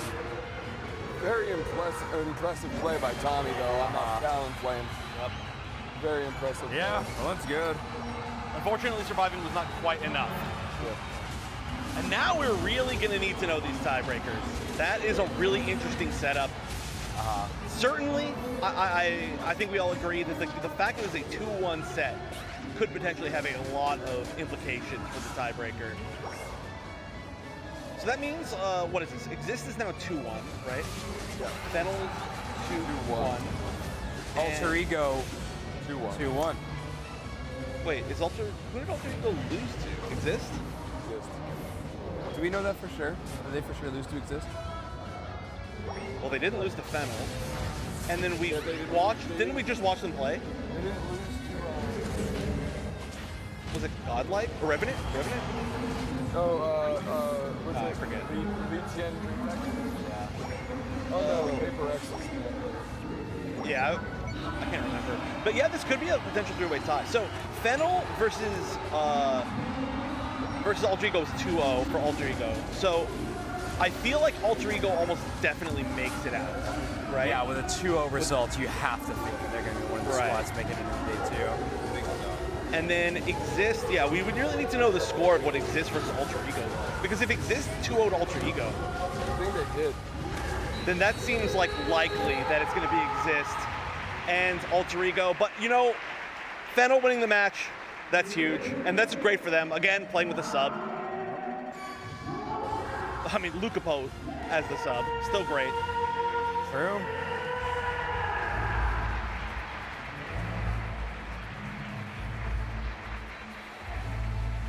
Yeah, more size of relief from Fennel than I think than anything else Without in that question, situation. yeah. They've had a really unexpectedly hard day. Yeah. You know, I think they knew this was going to be tough. It's long, it's grueling. They lost a team member. They've had a really tough run. What do we think about the Venusaur in the end? I thought it was bad. Really? Yeah. Just immediately saying opposite things. I think it's late. It's sloppy. I think they probably lose that game normally. I think it was a bad pick. Okay. Yeah. All around, I think it's pretty bad. That's my take on it. I don't think it's good at all here. Heck yeah. But we're in honesty hours it was now. but it was unexpected, and maybe that was enough, right? I also think the other team, I don't know if their heart was really in it because they didn't need it, right, at all. Yeah, I think their heart in the day. It's tough to gauge where everybody's at. yeah, those intangibles are like tough to nail down sometimes. But That's my guess on it. Yeah. Maybe it's an unfair read, but yeah, I think a fine pick. But yeah. All right, this is our B stage. Yeah. B stage game. ATN, Dream Factory, and Paper Rex. Paper Rex almost guaranteed out now, I think, with a game 1 win here. Okay. If they beat Tien, they've 2-1 their group. And because they beat Onic Rise, right? yeah. And then it comes down for Onic Rise, they need to try and beat Nagoya OJA. Yeah, that's going to be the next game on main stage. And I believe, honestly, the final game of the day is likely going to be what it is for our broadcast. Will be Nagoya OJA versus Onic Rise. Which will determine the group. Yeah, and doesn't Onic Rise need to am I wrong in that they might need to 2-0 Nagoya to qualify out for that one? I'm not sure what the scores were in the other matches. Yeah, we might need to take a look at the group graphic at some point. Hopefully we can have that up, but either way, Paper X in this game, feeling pretty solid. Already 1-0. Gengar ban again into Litian Dream Factory. So many times these teams from mainland trying to get this Gengar ban into them. So Paper Rex, if we're being honest about it, which we were already, their first set of the day, their drafts were Awful. weird. Okay, yeah, They're say awful. atrocious. But the rest of the tournament, it seems like they have not done that, right? Am I wrong? At least from what we've seen. Their drafts against Onic Rise that we've seen were solid. They were solid. Right. And right now, we're looking solid again, in my eyes, from what we're seeing, at least from this. Yeah. So, I wonder if their drafts were just different in that first set, if things would have been wildly different in this group, but at the very minimum, if they're solid. Oh, interesting. Okay, here we go. Exist qualify and Alter Ego qualify. No Fennel in day 2. Yeah. I mean, let's be honest. I don't think they deserved to be into day 2. No, the performance they had this tournament, but Yeah. I mean, wow, crazy to not have the world champions in day 2 of the Asia Champions League. Yeah, that is not the result you expect out of that group. It's for like, sure. wow, I wonder what is the Interesting. tiebreaker has to be It's head-to-head. Game wins. Game wins. Well, they both had 6 points, though. No, but it's game No, wins. yeah, but so it's 5 game wins. Because Alter Ego for went Alter Ego. 2-0, 2-0, Okay. 0-2, and Fennel went 2-0, 2-1, 0-2. Got it. Or 2-1. Yeah. Well, Okay. it was a 2-1 loss for Alter Ego, I think, or for Exist. For Exist. So they ended up first seed, right? Because they got 5 wins. They won 2 sets and then won one of their games in their losing set. Right. Got it. And nobody else did that. So I do believe the tiebreaker looks like it's game wins if that was an accurate graphic. Wow. So so- Exist's going to be coming out of that group, first seed. Yeah. So then what it means is that the more important thing than than 2-0ing or 2-1ing is your losing game is the more important game most likely, and when it comes to tiebreakers. Sure. If you lost 1-2 versus losing 0-2, that's kind of everything. Yeah. Yes. Yeah, don't lose 0-2. No, never. If any team wants my advice, and they're lining Don't up lose. outside the door, Yeah. don't lose, especially. That's really solid. For me, it's win, just Yeah. win. Uh-huh. But that's kind of the almost the reverse of that, Yeah, right? mine's Subjective, mine's yeah. just don't lose. Oh, Yours I like is that don't one. lose. That's a Just big one. win. I go with don't lose. Okay, Yeah. nice. But when you hear don't lose, you go, well, I guess I could tie. Yeah. For me, just Well, that's win. what Zoinks is only ties. Yeah, actually, they're optimal. And then Sheps is only ties, but like a necktie. Oh, okay. Ah. Fun. like it. Not as relevant to the games, but Yeah, well. it's kind of like a play on words, which I think is good regardless. Yeah. Solid. Yeah. True. Looks like we had an issue pausing on the So. stage. Vicious. Vicious issue. That's okay. We're going to be getting our next main stage game set up at the same time. Yeah, it's crazy that we're already like halfway done the B stage games of our final set, by the way. So. Yeah. We should also be able to see Group A. Yeah, do we have the other result? I don't know if we can pull them up here, but Yeah, Group A result sheets would be right. nice. I think we definitely know Insomnia was one of the teams making it out in FN Esports. I think was the everyone predicted that to be the case, but what's the spoiler squad there? which group? I don't remember who's in which group. This is unfortunately Group A. Group A has FN and Insomnia, right? Moving forward. I think that is likely the two teams. Okay. I mean, FN, no matter what, is moving forward right. in that group. They didn't lose a single match. Yeah, and then Insomnia, they fought someone that we just watched, but they won. Oh well, one of them was no wait, Revenant? no, was it Revenant? Utopia, didn't they? Or Godlike? I don't know. Let's look. I'll look. Maybe. Yeah. Utopia, Godlike. I think it was Revenant in that group for sure. Revenant, X Spark, and then Utopia likely. So. Yeah. Yeah, we know stuff. We know stuff. Yeah, yeah. That was the first match of the day off stream. Was Utopia versus Revenant X Spark, and then the first match was FN versus Insomnia. So naturally, that would be the group. Cool. We figured it out. Yeah, It so was likely easy. going to be those two teams. I assume FN coming out first seed, and then Insomnia in second seed out of that group. Wow. Okay. I'm still kind of reeling with Fennel being eliminated in day one. That is so wild. It's very wild. It's not what anyone would have expected, I would say. Yeah. I think there's a lot of narrative around possibly seeing Luminosity and Fennel go up against each other. You know, Luminosity had some scary moments for sure, but Fennel, where was the 0-2? They ran into a team and got Alter Ego. Alter Ego. Yeah, that's right. And That was the difference maker. it was huge, yeah. And it kind of set them on course to not make it. Yeah, a bad pace car for sure. Absolutely. Yeah.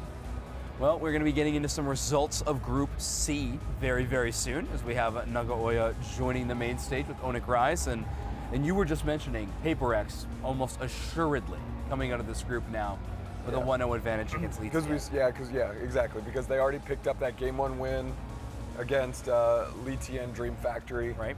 Which has only put them one step closer. Of course, a 2-0 win is like a galaxy lock, right? They don't have to concern themselves with anything else. They're going through, which I'm personally excited about. They are kind of my dark horse team. They also beat Onic Rise 2-0. Yeah, which is huge. Devastating. It's just a good momentum builder, a good feather in the cap for sure for this event. Onic Rise getting a lot of praise from a lot of teams.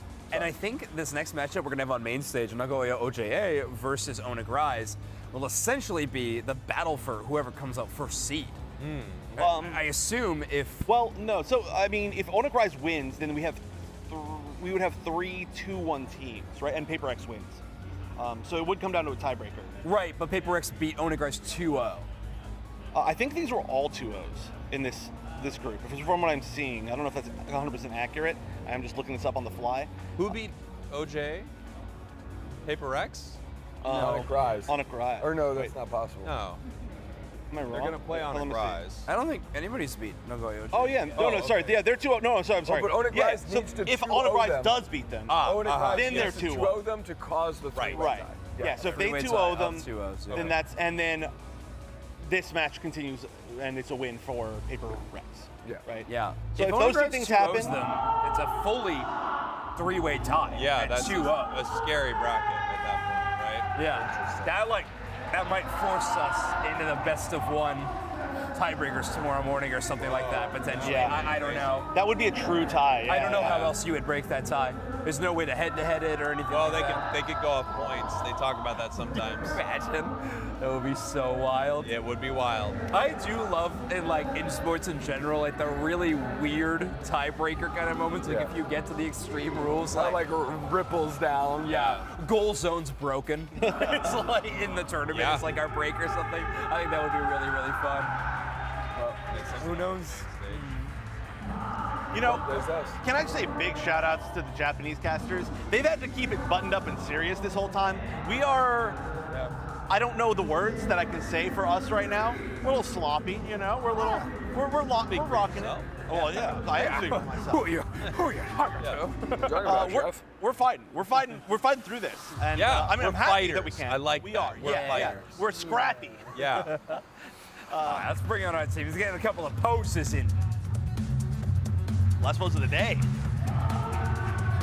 There it is. That is also All right. And there's the pace is set. Here we go. They know they can 2-0 and potentially triple tiebreak this, right? Okay. Good. But if OJA wins one game and Paper X 2-0s, it's Paper X OJA. Yes. I believe, yeah. Correct. Onic has to 2-0. Yeah, I guess you're right. If Paper X did end up losing a single game to Lycian Dream Factory, things get really weird. I actually don't that's think it matters. Because again, it looked like it was game score. So that would only give an extra point to Lycian. It wouldn't like necessarily take away a tiebreaker point from. Look at Eeyore. He's cold. Eeyore shivering. It's chilly out there. It is chilly. Chilly over here. Thanks to Zoinks' jacket, I'm now doing Yeah, great, you're doing good? actually. Okay, Yeah, doing great. I like that joke. The walk back is Super going to be Uncomfortable. All right, I'm going purple. I'm Oh, going- so is he, and we win. Let's go. That was fast. We didn't have any time. I'm kind of cracked at the coin hide. Yeah. Yeah. My apprenticeship has been really good. Well, I think a lot of the issue with the coin hide is, or the coin flip, as he likes to call it, is a lot of people don't realize that it's more of a mind game than anything. They think it's a 50-50, and if you play like that, you're always going to be a 50-50 player. You know? It's true. It's true. Just like Misty. It's more than That's a right. 50-50. If you don't believe that it's better than a 50-50, then it sure will be a 50-50 for you, buddy. Fair enough. You know? I get on board with that. I believe it's worse than a 50-50 for me. Yeah. It's a I weighted can see against that too. Well, Yep. Manifest. Exactly. Whether you believe you can or believe you can't, you're right. I like that. At least I'm right. Henry Ford said that. Not exactly, I don't think. I like it less now. I said those words probably. You're mad at Henry Ford? Yeah. You got a little bit of a chip on your shoulder about old Han? Yeah. All right, fair enough. You know him well enough to call him Han? No, that's just what my friends would call him. Those like NASCAR jackets. I are know. Pretty sick. They do look exactly like NASCAR jackets. Yeah, Eeyore was doing the I'm cold thing, but not wearing the jacket. Yeah. Yeah, I just wore the jacket. Call a penalty on that. I'll lose some yardage. Third in 2024, the World Championships. Not bad. This Not was the only team to take a game off Fennel, right? Correct. Was Onic. Yeah. I need to point this out. I just saw the back of the jacket. It is literally a racing jacket. Yes. It's literally says something motorsports. That's cool. That is cool. That must be the Oregon's also racing team. Yeah. Very sweet. Also, amazing logo. Love the little hedgehog logo. Yeah, I'm about it. Cute little guy. Why am I not seeing it? Was it No. on screen? No, It's that, like that one right there. On the, well, now they turned away from it, but Oh, like on the front banner? yeah. Oh, okay. I'll pay attention. Yeah. OGA. All right. I mean, we get to watch more of Poro. I am never going to complain about that. yeah. Yeah. They've been doing so well this tournament. One of the newest teams in this tournament, honestly, like as far as Yeah. like playing together, but I'm very impressed. Now, when we were watching a lot of the qualifying tournaments to prepare for this one, Euros was playing so much Crustle defender. It felt like every single game we were seeing some of that. None up until this point that I remember from this team in particular, just playing more standard defenders and looking honestly awesome in all these games. So. I wouldn't let this team have Hoopa, I can tell you that. Yeah. I would, or maybe let them have Hoopa, but take away the Talon Flame. That might not be enough, though. Honestly, take out that Hoopa first and foremost. I feel like a lot of the matches that we've seen from Nagoya haven't really been against teams that have been able to fight back against them well enough. So I'm curious, once somebody can kind of like swing as hard as they can, what that's necessarily going to mean. Yeah, it's a great question. They're standing up. This has, by the way, been our least standing events of all time. That's true. We've not been doing a lot of standing. Yeah. Nope. Maybe that's part of the problem. I know. I'm not going to start now. No, Maybe no, tomorrow. can't do it now. Maybe tomorrow. Maybe. Maybe. Maybe not. Maybe not. We'll start lying down, you know? I will say, when they're showing the Japanese caster standing and then cut to us, we were the most exhausted looking people of all time. Yeah. Of all time. Yes. Yeah. Quite tired. This is for sure. It's like the thing when you're like your phone like goes to a black screen and you see yourself in the like reflection of it and you're like, oh God. That's kind of what that felt like. Yes. Right? Yeah. You're like, look at these like they cut to us. I was like, what are you doing cutting to us? Never. Just don't do that. I did see the hedgehog, by the way. Okay, cool. Oh, I didn't get to see it. Aw. Maybe next time. It's fast.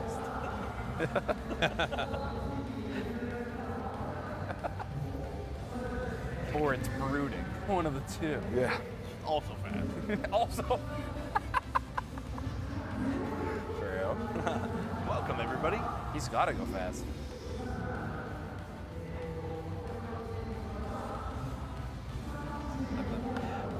This is so they've been really speedster heavy, right? Nagoya. It definitely seems like, again, they haven't had to flex too much, but it seems like their primary strategy is just kind of play around their main speedster, which is a great strategy. Yeah, not a bad strategy. Yeah, that's, like right now, pretty great strategy in the meta. Great.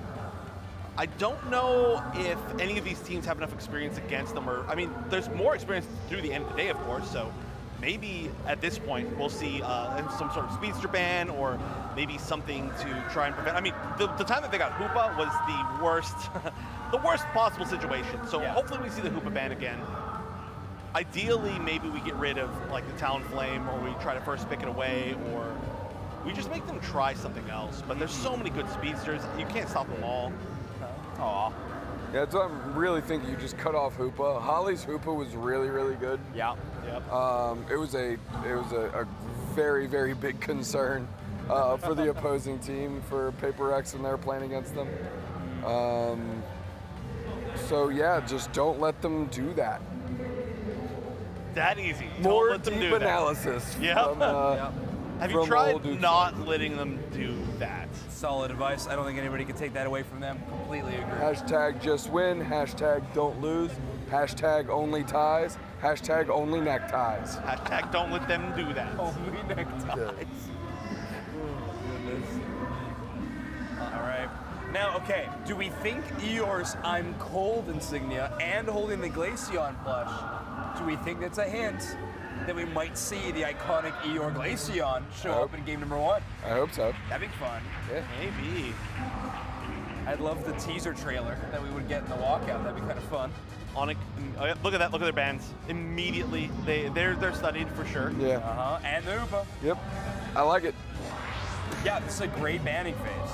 And then, of course, taking Leafeon away. We've seen Eeyore do really well on Leafeon today. And Psyduck is just always worth a ban. Yeah. Doesn't really matter who's playing it, if we're being honest. These first picks have been all over the board for these teams. Oh, I like it. Sarah Aura, so even more in that case. Onic is going to pick up the Sarah immediately. So banning Talonflame, picking Sarah Aura, really trying to slow down some of these speedster things.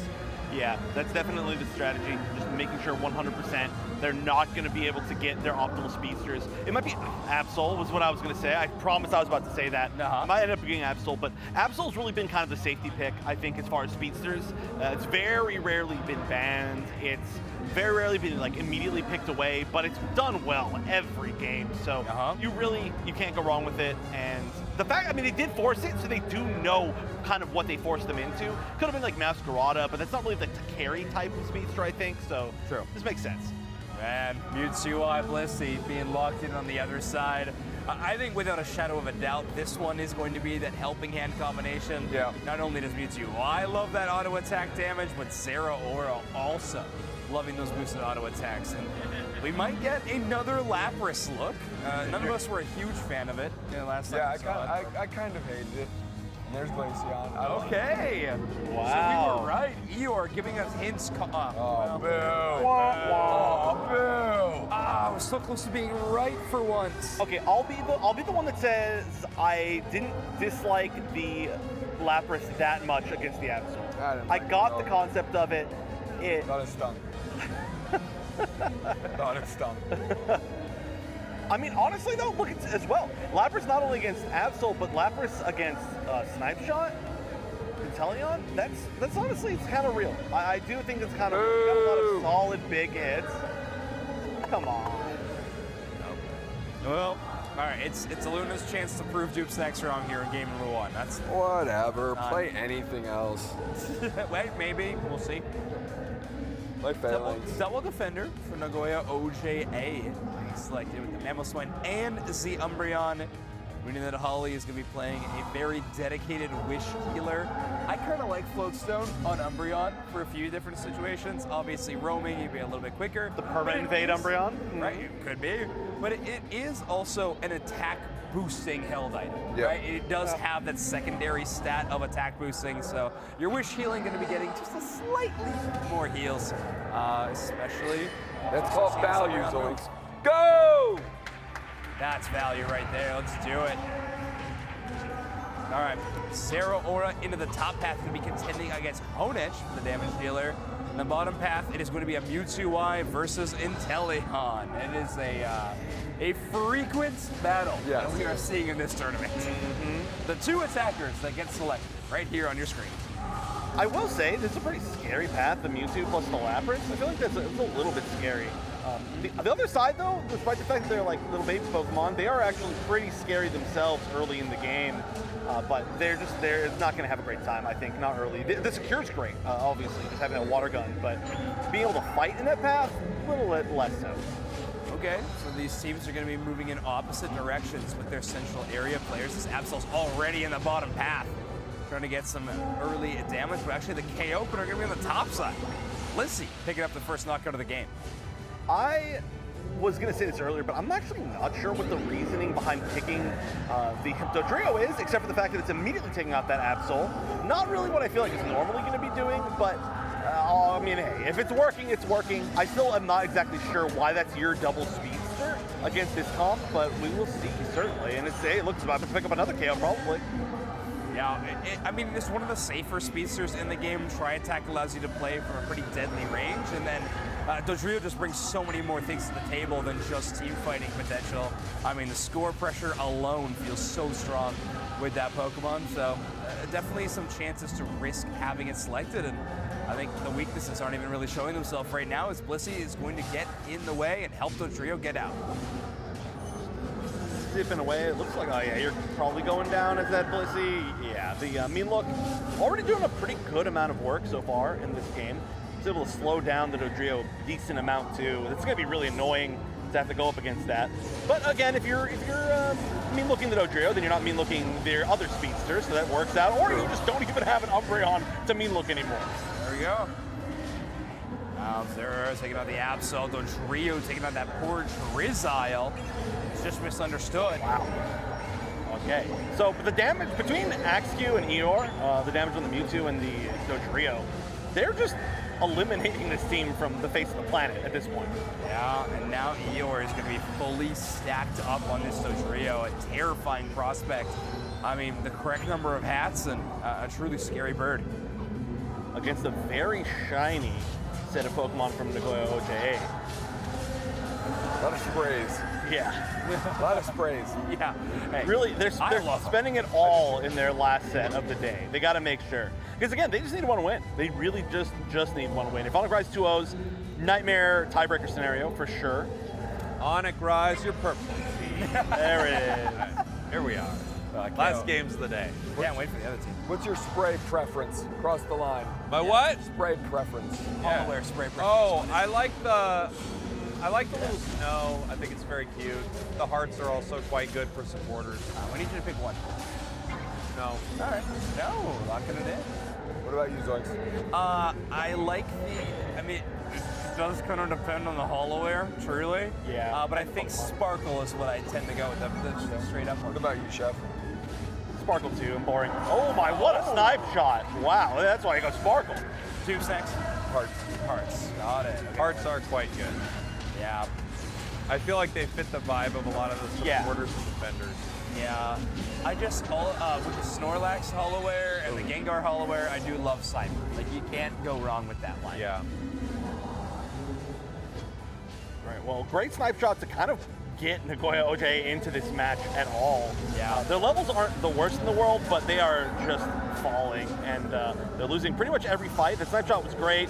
There's an attempt to maybe steal, but yeah, great body blockage from pretty much everybody across the board. Managed to take the Reggie Eyes. They could certainly push down this tier 1 gold zone if they wanted to, I think. They've got the strength. I'm not sure if they're going to, but... Don't have Unite moves, though. Yeah. That's the only problem. They used a lot of them for that objective fight, so instead got to play it a little bit safer. Maybe have a chance to farm up really quickly and rally back for a push on tier 1, but at the very least, Nagoya OJ is going to have to dedicate at least one member at any given time to defend this bottom goal zone. I mean, Onic Rise really doesn't need to take any risk. Or they're willing to swap, right? Yeah, I guess they're just going to abandon it instead. And again, they're playing it safe. Big overdunk. Not at all. Yeah. They're actually just going to move on to the tier 2 against that'll work, It's kind of an overdunk if you just move past. There you go, yeah. What do you think the thought is with the Lapras? Yeah. Absol and Inteleon. The passive against their damage. Yeah, or they could have chosen something good. Dupe Snack's not a fan. Lapras is an interesting one, but also they're playing Bubble Beam, which I think is odd. I feel like Ice Beam is way better, but I mean... Going on a trip right now. Oh, they found somebody. And that's Wow, that was so cool, Lapras. Yeah, certainly a weird defender pick, but right now, Onic Rise is in the driver's seat. Yeah, I mean, they're super winning. It's not because of Lapras. The Lapras has been, I mean, definitely when you're ahead, Lapras is actually scary. It's one of those tough Pokemon. Yeah. Same thing with Ho, you know. Trio is picking them off. Yeah, Eeyore's been like running things over from the very start of the game. Like literally, the first KO was them taking out the other speeds on the other side. Eeyore playing great. Sell the big pull on the Mamoswine. Yeah, really nice. Oh, big Lapras KO. The Lapras is obviously, it's a decent defender. I am just surprised to see it because it doesn't feel like one of the top tier picks. And also, just for me personally, I feel like not playing Ice Beam seems crazy. It's so much better than Bubble Beam in most scenarios. Yeah. Especially with your Unite move, you use your Unite, you run into someone, you immediately Ice Beam them. It's a perfect combination to freeze them. Yeah. But they're seeing something that I'm not. You know, that's got a shield attached to it, so gives you some more survivability. Royal OJ kind of winning their first fight there. Yeah, I'd definitely say you can consider that to be there. Oro and Iyama not quite at level 13. They're trailing behind Eeyore just by a slight moment. I mean, look, not going to be cleansed by this Porto trio, and Sacred Sword Aegislash is going to be a big threat. Wow, gets away, great stuff. Eeyore's been absolutely killing it this game. We did see Cell make it to level 13. Axew just barely hitting 12. I think hitting 13 by 2 minutes is going to be a little bit tough. Got 2 level 12s on the side of Nagoya. All Holly needs to do is land like one Dodrio, or one mean look on Dodrio. Just like we saw when like Roland did it against Overlord. It was like the sickest mean look catch ever. Oh, yeah. When they hit him midway through the triple trample? Yep. Yeah. So cool. Kind of sat there in the mean look, freaking out for a while. Yeah. Get him, Lapras. Solo. I know, that's the joke. Oh! Okay. Trades on both sides. Oh. I mean, Eeyore's still standing is... Lapras is uniting right now, right? That's why it's so fast on the minimap? No, it says he has Unite. That's not just here we go. No, Okay. no. Wow, that was actually so perfectly aimed. That was unbelievable. There's no way they knew they were there, right? That was just like a great call. I think they just thought, like, if they're anywhere, that's where they're going to be. And they were Or the Mewtwo Y had vision of them. I don't know. Very possible, yeah. Okay, start ripping down Rayquaza. Obviously, the Aegislash and Inteleon are both really tough threats to do that into. Oh no, yeah, this is really scary. Are we just Why are they even doing damage? Yeah, Dodrio has 41 points. Eeyore can go score again. Yeah, they really don't need to be doing damage. This is a weird flip when you're up by like 80 points, but it's happening. Yeah, I think Spriggles is right. Probably just trying to keep water ball stacks, but that's already down to half HP. Nagoya OJA just going to take full advantage of it. And I mean, Onic Rise did everything for them. I don't get it. They were ahead. Yeah. I don't think you need to be doing this, but maybe they didn't have much of a choice. They absolutely did. Yeah, I don't think they needed to do damage to it. There was no reason to do damage to it, but hey, you know what? That's probably going to confirm here that's no longer going to be a 2-0 no matter what. So Nagoya OJA is going to make it out of the pool in first place. And Onic Rise, I mean, that's a way to go out. Yeah, likely eliminated from the tournament in this game. Nothing for sure. We're not getting any of the official info yet, but that's pretty much the math that we've done. So there is a possibility that they're not eliminated if they win 2 in a row against OJ, right? Yes. It actually into some tiebreakers. It would be like a true 3-way tie, and I don't know what they would go for tiebreakers that way. But now that Nagoya OJ is at minimum 1-5 games, nobody else is going to be able to beat that, I think. So yeah, great stuff to them. I mean, well deserved. I really truly don't know what's going on. I thought they played that last fight great, and then just attacking, just taking down half of Rayquaza's life, leading them flip on you. Well, it's like Eeyore went and picked up 41 points after scoring 100. And it's like you could almost run it back and do the same thing you had just done. Yeah. I don't know. And certainly you could probably be back in time if they decide to rip it, right? I mean, it was still tier 1, I think, on bottom. Or maybe it was a tier 2, but it was a tier 2. Okay, yeah, but he was already pretty close on the bottom side. Man, Eeyore was having himself a heck of a game as well. Unreal. Yeah. 58k damage, not too bad. Cell was 73,000 on the Zeraora. Feels like a little bit quieter of a Zeraora game than we have seen from a lot of these players, but very consistent damage dealer nonetheless. AXQ facing consistency as well in that attack roll. 1k.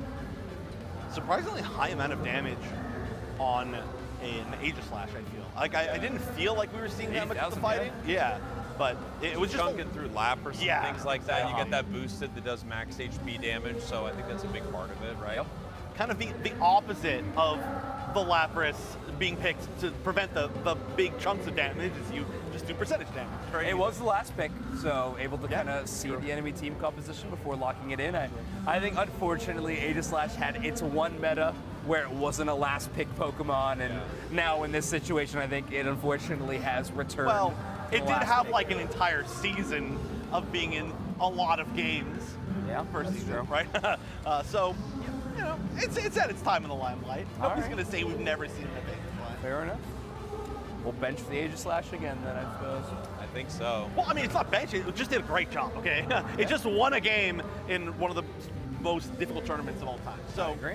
I do think overall we're in a great spot in the game itself where these last couple picks each draft feel impactful and don't feel always repetitive. Yeah, totally. Like, you know, that gutter pick always seems to have like be a difference maker, be that final counter, be the thing that helps put your team over the top, which makes it really fun. You know, just a pick every once in a while that goes, oh, yes, like that's gonna do it. Yeah.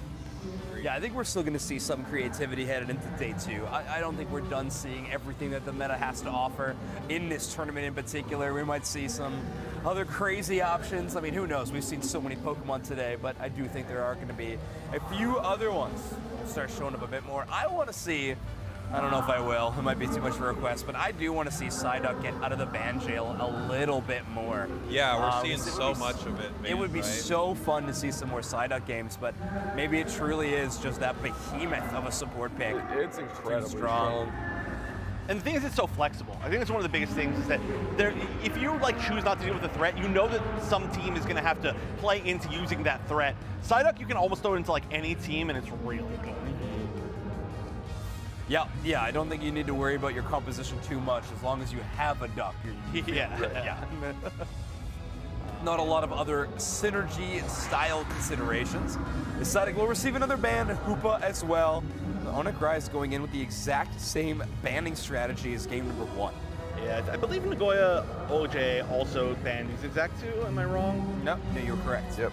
So they're going up, same exact first pick as well. Honestly, I really do feel like Onic Rise's strategy was good and it worked, and then they just, for whatever reason, kind of threw it away at the end.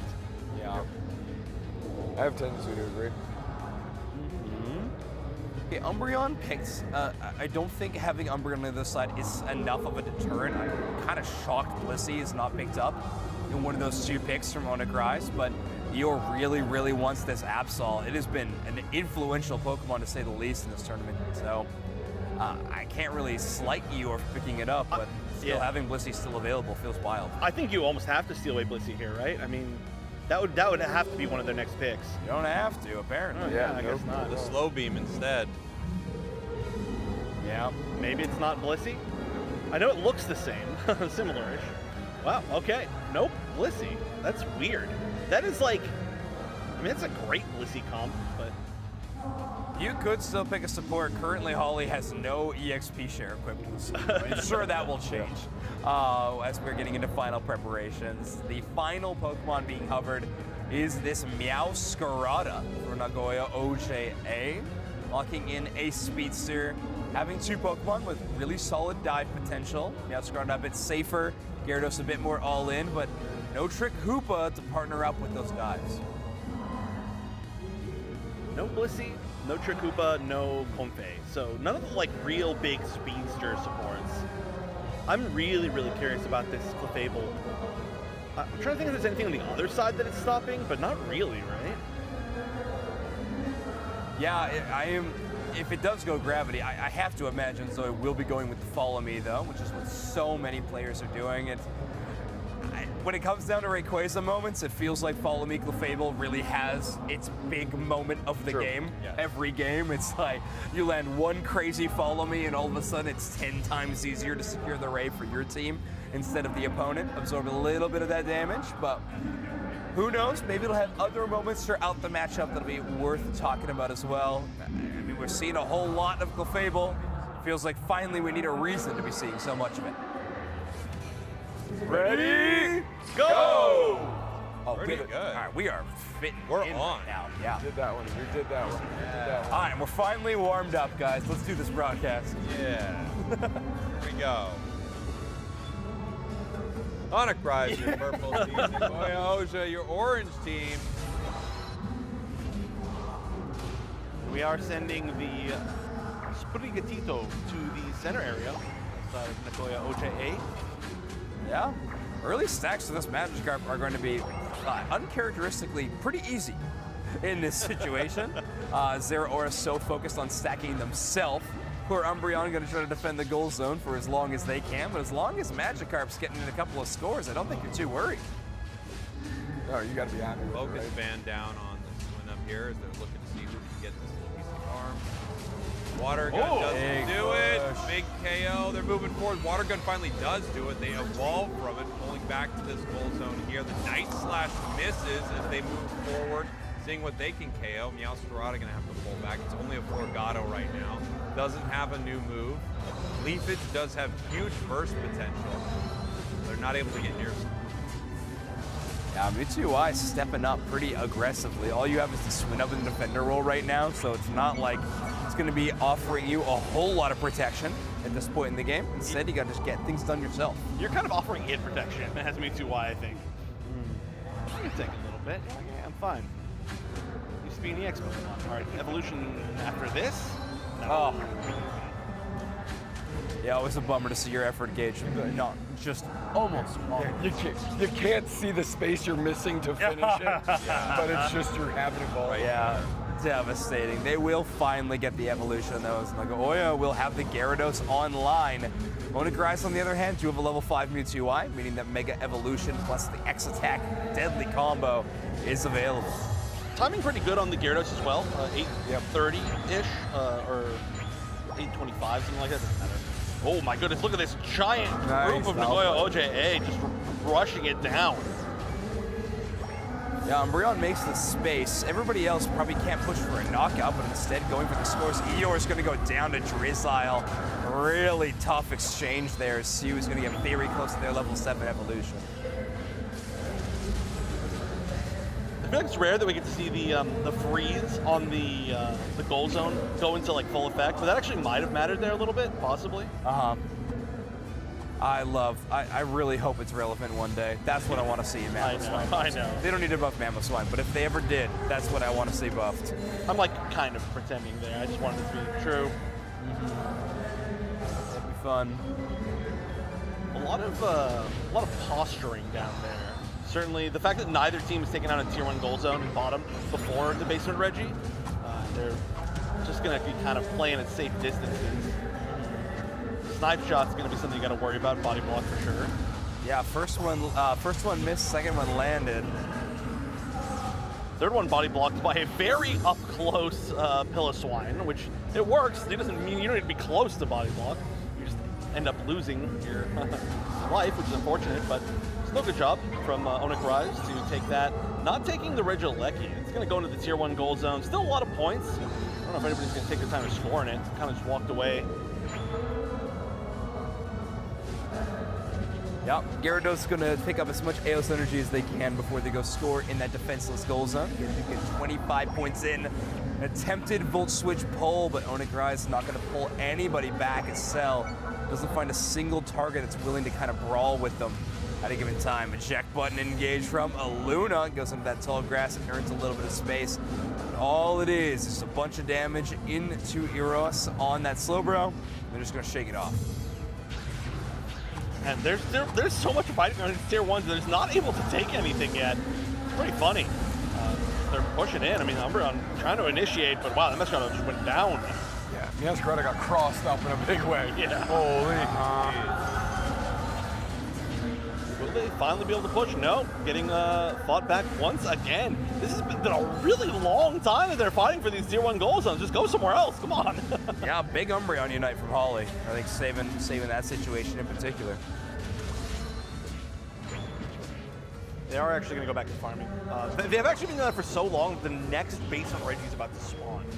And ideally, that's going to be the thing that's going to give them the power to push through and take that tier 1 goal zone finally, but still pretty close scores. Yeah. Onic Rise really wants to get back in the lead by taking that goal zone. All right, next one up. Nagoya in a really good position. Gyarados in enough distance where they could try to jump on a Mewtwo-I, but of course, Piloswine being there would be a tough look to show up in the tall grass against. Oh, I thought there was a Score Shield there for a second. I forgot how Umbreon's passive works for a brief moment. I was like, whoa, but yeah, I understand again. I understand it now. Really good spacing on this Registeel. Mewtwo Unite's going off, but not going to be helping them secure, and it's going to be Nagoya OJA who's going to probably push down this tier 1 goal zone finally. Million years into this match.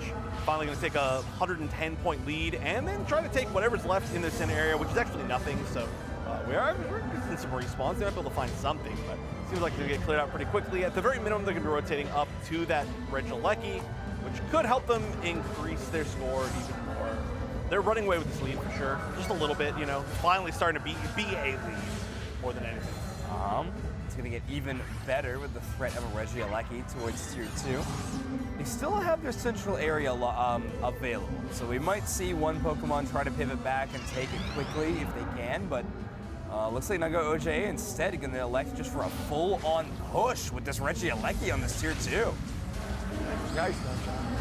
Pretty risky, yeah. Great snapshot from the back line, but whoa, they're going in. Still, they're building a pretty good wall. Absol going in a little bit deep to try and stop that damage, but Mescalado is going to get the first KO of the fight, maybe second, actually. That looks like Zero went down as well. Mescalado going down their own way. It's just really just the two speedsters just kind of taking out the back lines here. And Nagoya OJA left with only one member left, trying to get away, trying to sneak down there on the bottom path. This would be great for Onic Rise, though, if they can get this off. Nobody's going to be able to get there in time to defend. 20 overdunk, going to bring him within 60 points. Yeah, jeez, I mean, finally, Eeyore getting online, and all of a sudden, a couple of KOs make him at level 13 on this Absol. Backing up. I mean, it's a weird match because they're starting to take down tier 1 goal zones, and we're like, oh yeah, there's actually 40 seconds to Rayquaza. So it does seem like a weird time for everybody to start kind of retreating. A lot of experience there as well, going to go uncontested in that center area before they despawn. We'll despawn now as we're going to get the Reggie Ice spawning as well. Also free to Nagoya OJA. Onic Rise really didn't do all that much in the last few seconds after they retreated. Their positioning, this could be actually a pretty big ambush. Yeah, I think OJA knows they're there. It's going to come down to, I think, this Onic Rise want to pull the trigger on the Rayquaza. I feel like might be the scariest outlook. Yeah, right. I mean, it's so incredibly close right now. Huge snipe shot. They're going to have to heal that up with Moonlight. Another snipe shot lands pretty true right there. We're going to see how they want to play this. They could start to force the action. They are ahead. I think that Onic Rise needs to do something, or they're just going to get torn apart by snipe shots. That's actually what's happening right now already. But they know they're behind. They're doing a really interesting rotate. We've seen that from a few teams today.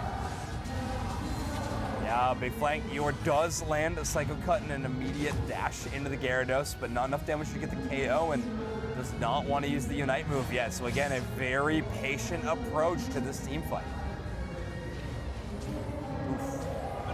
She was just, so close. Those snipe shots are gnarly. Yeah, you really have to move. I mean, especially too, time's starting to run out, and you can't just keep going back and just healing from every snipe shot. There we go. Oh, there it moves in. Yaskarada deleted immediately. Couldn't even hit a Unite. That's actually huge.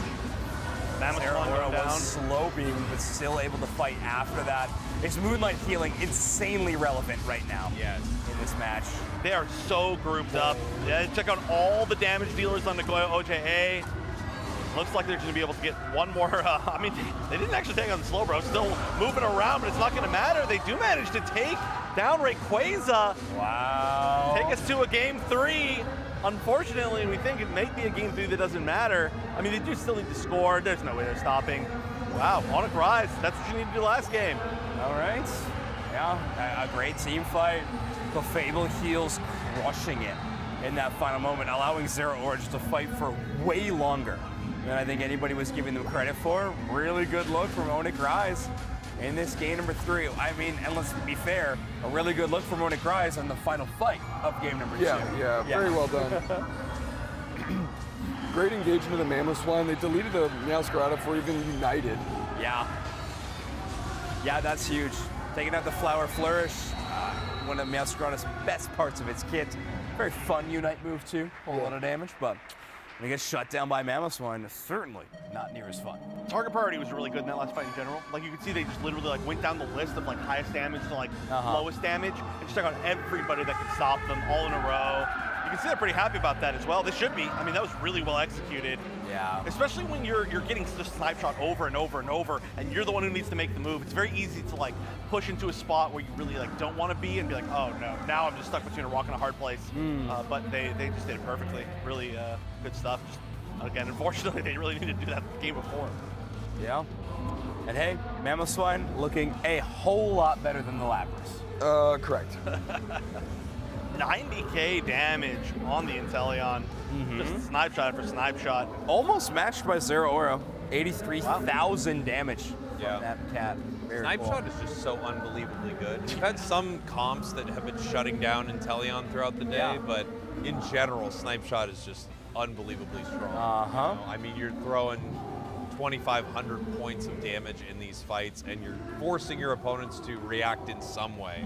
Either use some of their resources with like a healing with soft boiled or Moonlight or something like that, reset, get ready to re-engage, or engage in a in a bad way. Yeah. So and then I mean, Snipe Shot's amazing, and then as soon as you press that Unite move button, it seems like you have a Snipe Shot every second with those auto attacks, automatically critical hitting, just so much damage from this Pokemon. It feels like every now and then someone finds a way to shut it down, but Inteleon feels like it's still getting value, even if it's constantly getting down.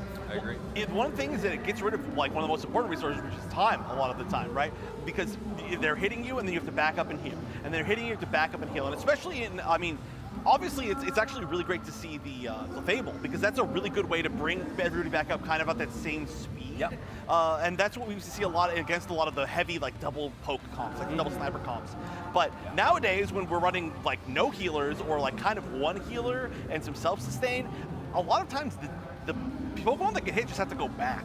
And that's so much time. So you can just waste so much time if you have the advantage, or now they're 4v5 and you can push forward a little bit more, get a little bit more space. And so it's all the really like almost indescribable resources that it can get you that make it so good. And then of course, the ones that you can't describe, which is just health.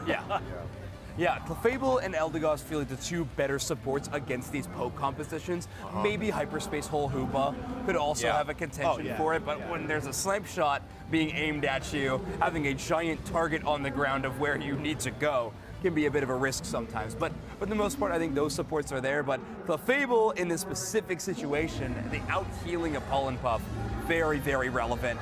Let's get right into game 3. Nagoya OJA in a good position in their group. Want to make sure they're taking out every single person, though, in these matches. Onic Rise, on the other hand, really just want to fight tooth and nail throughout the rest of this game. Yeah, here we go. Zeraora as a ban, Hoopa as a ban. Let me see how they want to round this out. We have Umbreon as a possibility. And out. And finally, Onic Rise above that last ban, and then Psyduck? No Psyduck. No Psyduck. We can easily see a duck game. Yeah. Talon So it is Talon. Okay, so that's the bands they've been going, but they've been the ones that have been first picking the Zeraora, and Duck, now no longer on the table. It feels like Nagoya OJ got a lot from going first pick this time. Yeah, they are trying to get in that position. It makes sense. They get their hands on the Psyduck. You're going to be playing the Leafeon this time instead of the Absol. Well, not to say they don't pick it later on, I suppose. Leafeon, Absol, really solid double speedster situation.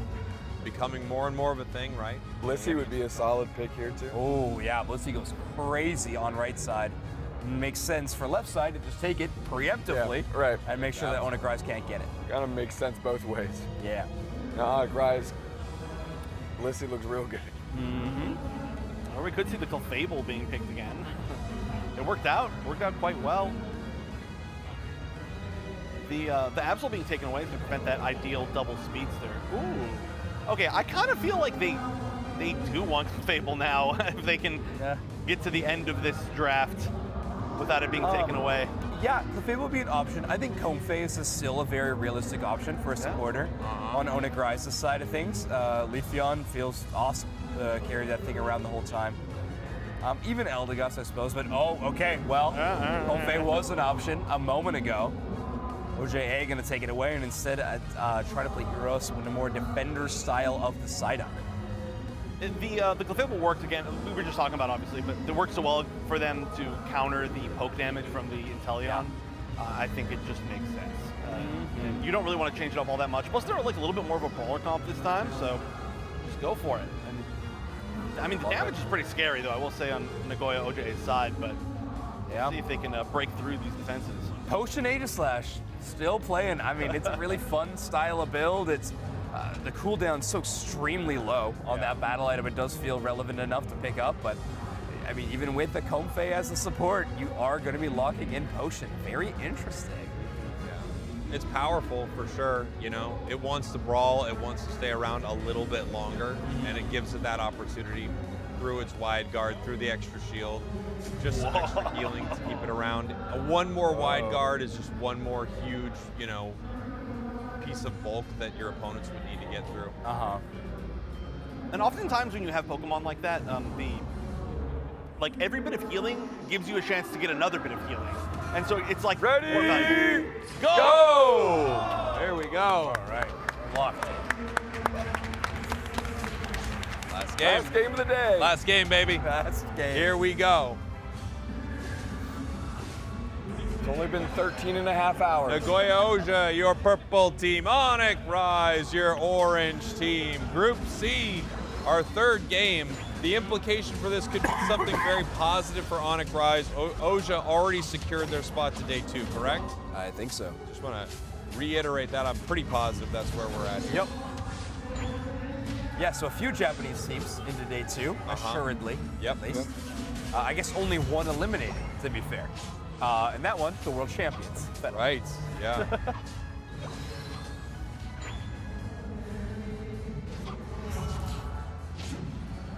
Oof, poor little Cleffa. Knocked out by the Hone Edge in a very aggressive manner, defending their own side, the goal zone, and things like that. Great play up into this point. Just chucking water bottles back and forth. Yeah. There's Shenanigans happening around us. A lot of airborne water. We know how I feel about shenanigans. Yeah, enough is enough. Enough. How much is enough? Nagoya OJA with that one. With this going to game 3, almost guaranteed for tomorrow. But Onic Rise loses the tiebreaker out to Paper X. Head-to-head, right? Yeah. I would assume. Again, I don't know the tiebreaker rules exactly, but from what I can tell, just because that's a two-way tie with the head-to-head, there would be no way for Onic Rise to make it now. So Paper X second place, Nagoya OJA first. Yeah. Would they have had to 2-0? Yes. Yeah. Yeah, that's, and then they set up a three-way tie. Yeah, because if they 2-0'd, it was a three-way tie then. That's right. Which honestly seems like it was possible. Yeah. Yeah. Game 2 could have went anywhere. Now, OJA playing a little bit with house money in this situation. We never bet against the house. Right. Psyduck having a headache, a poor little guy. We all feel bad. So we feel so bad, we give him 2 times the water. Smart. It's only fair. He's having a tough time. He's got a headache. You gotta hydrate when you have a headache. It makes sense. Just science. Science. I'm hydrating right now. True. LaFable just playing really aggressively for stacks at any given time. Zoe not too worried about getting knocked out anyway. Moonlight healing more important for the later game moments. Nice. Yeah, that psychic stun really, really strong, but it's Onic Rise with the response. Jeez. Never mind. Okay. It's OJA with the response with the Absol. Poro's really good. Yeah. Really good at this game. Yeah, I love watching the Poro play. Absol really has been like so important, and it's managed to dodge the most bans for being the speedster that's done as much as it has. Yeah.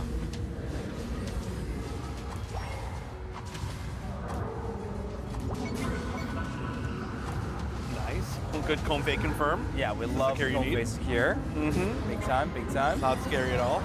Onic Rise instead, Reggie LAIC, which has kind of been their MO. Not very often going towards the bottom path objectives. Instead, trying to play for as much score line as they can. It's scaling up a tie game at the original amount of Pokemon. Right. CU is still just landing snipe shot after snipe shot, and it's just so painful looking. It's like, there it is again, thank you. But we haven't seen them on screen for like 2 full minutes. So close. A good snipe shot there. Maybe we get out of the Absol Unite. If it wasn't for a little crowd control right there, that Absol was about to rip through everything. Yeah, one stun separated us from, well, a children avert your eyes moment. Bonk. Never told them not to avert their eyes. No. They've been averted for a while. Revert your eyes. All right, that was actually a pretty aggressive push that didn't really go anywhere from Nagoya OJA. Which, I mean, I like that they tried it. But. Yeah, again, I think you kind of got to favor that sometimes, you know? Yeah. Push forward, see if you find something, and if you don't, a tactical retreat is totally fine. It's exactly what they did. They didn't waste any extra time. The moment that they knew that it wasn't going to work, they were like, all right, let's go back to our own side. They're just farming. They're ahead by a pretty good amount on experience. Yeah, level 12 Absol feels good in this scenario here.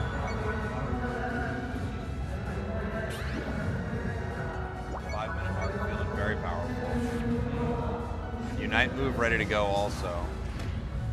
Yeah, it wasn't too wide, caught in the side caving, but side duck, not going to follow up with it. Instead, Absol lined up in a good spot with Zoe with a really aggressive position with the Clefable. Have enough space to get away.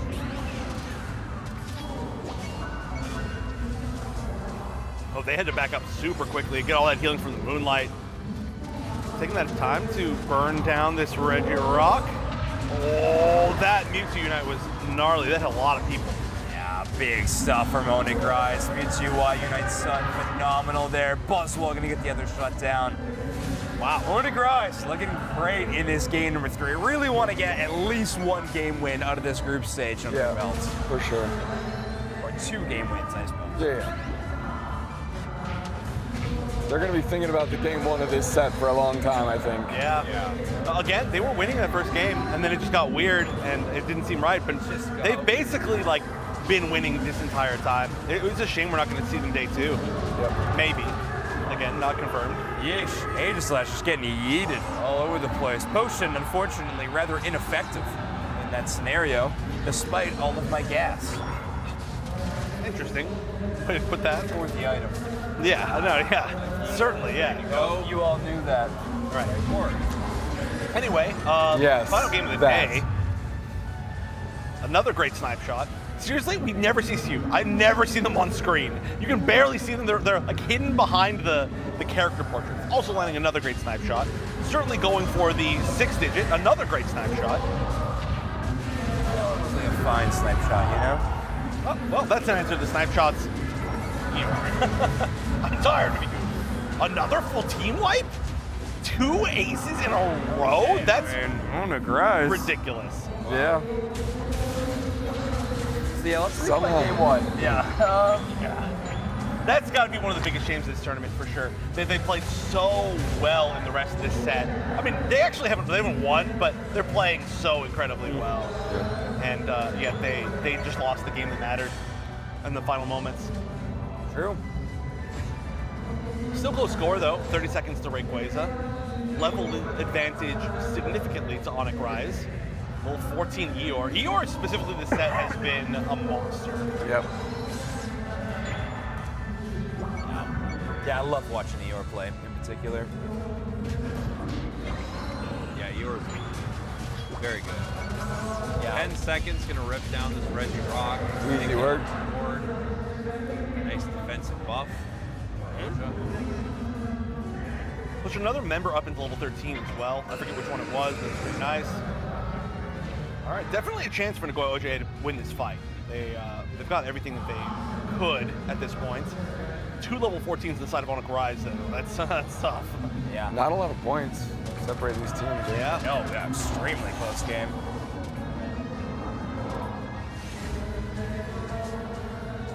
Tops up early. I mean, so far Psyduck hasn't been able to land a Psyduck. Sorry. Yeah, you get it. Exactly. Yep. So no easy Oh, lineup wait, pressure. they're turning this down. They're going for the flip. Oh, OJA got it. All right, we spoke too soon. That was nice, nice flip. And Siu has been really amazing this set as well. Yeah, I think Siu seriously makes the play call, sees not a single Pokemon that can body block Snipe Shot within range of them and says, go, go, go. Yep. Just take this thing. Yep. I got secure. Nagoya OJA gonna secure the Rayquaza, but only a minute left. Just don't think there's anything that Onic Rise can do. Japan getting another win here at home turf. Yeah, Japan looking pretty incredible all day. Oja having a ton of great games. Yeah. I feel like every they time played we check. very well today. Yeah.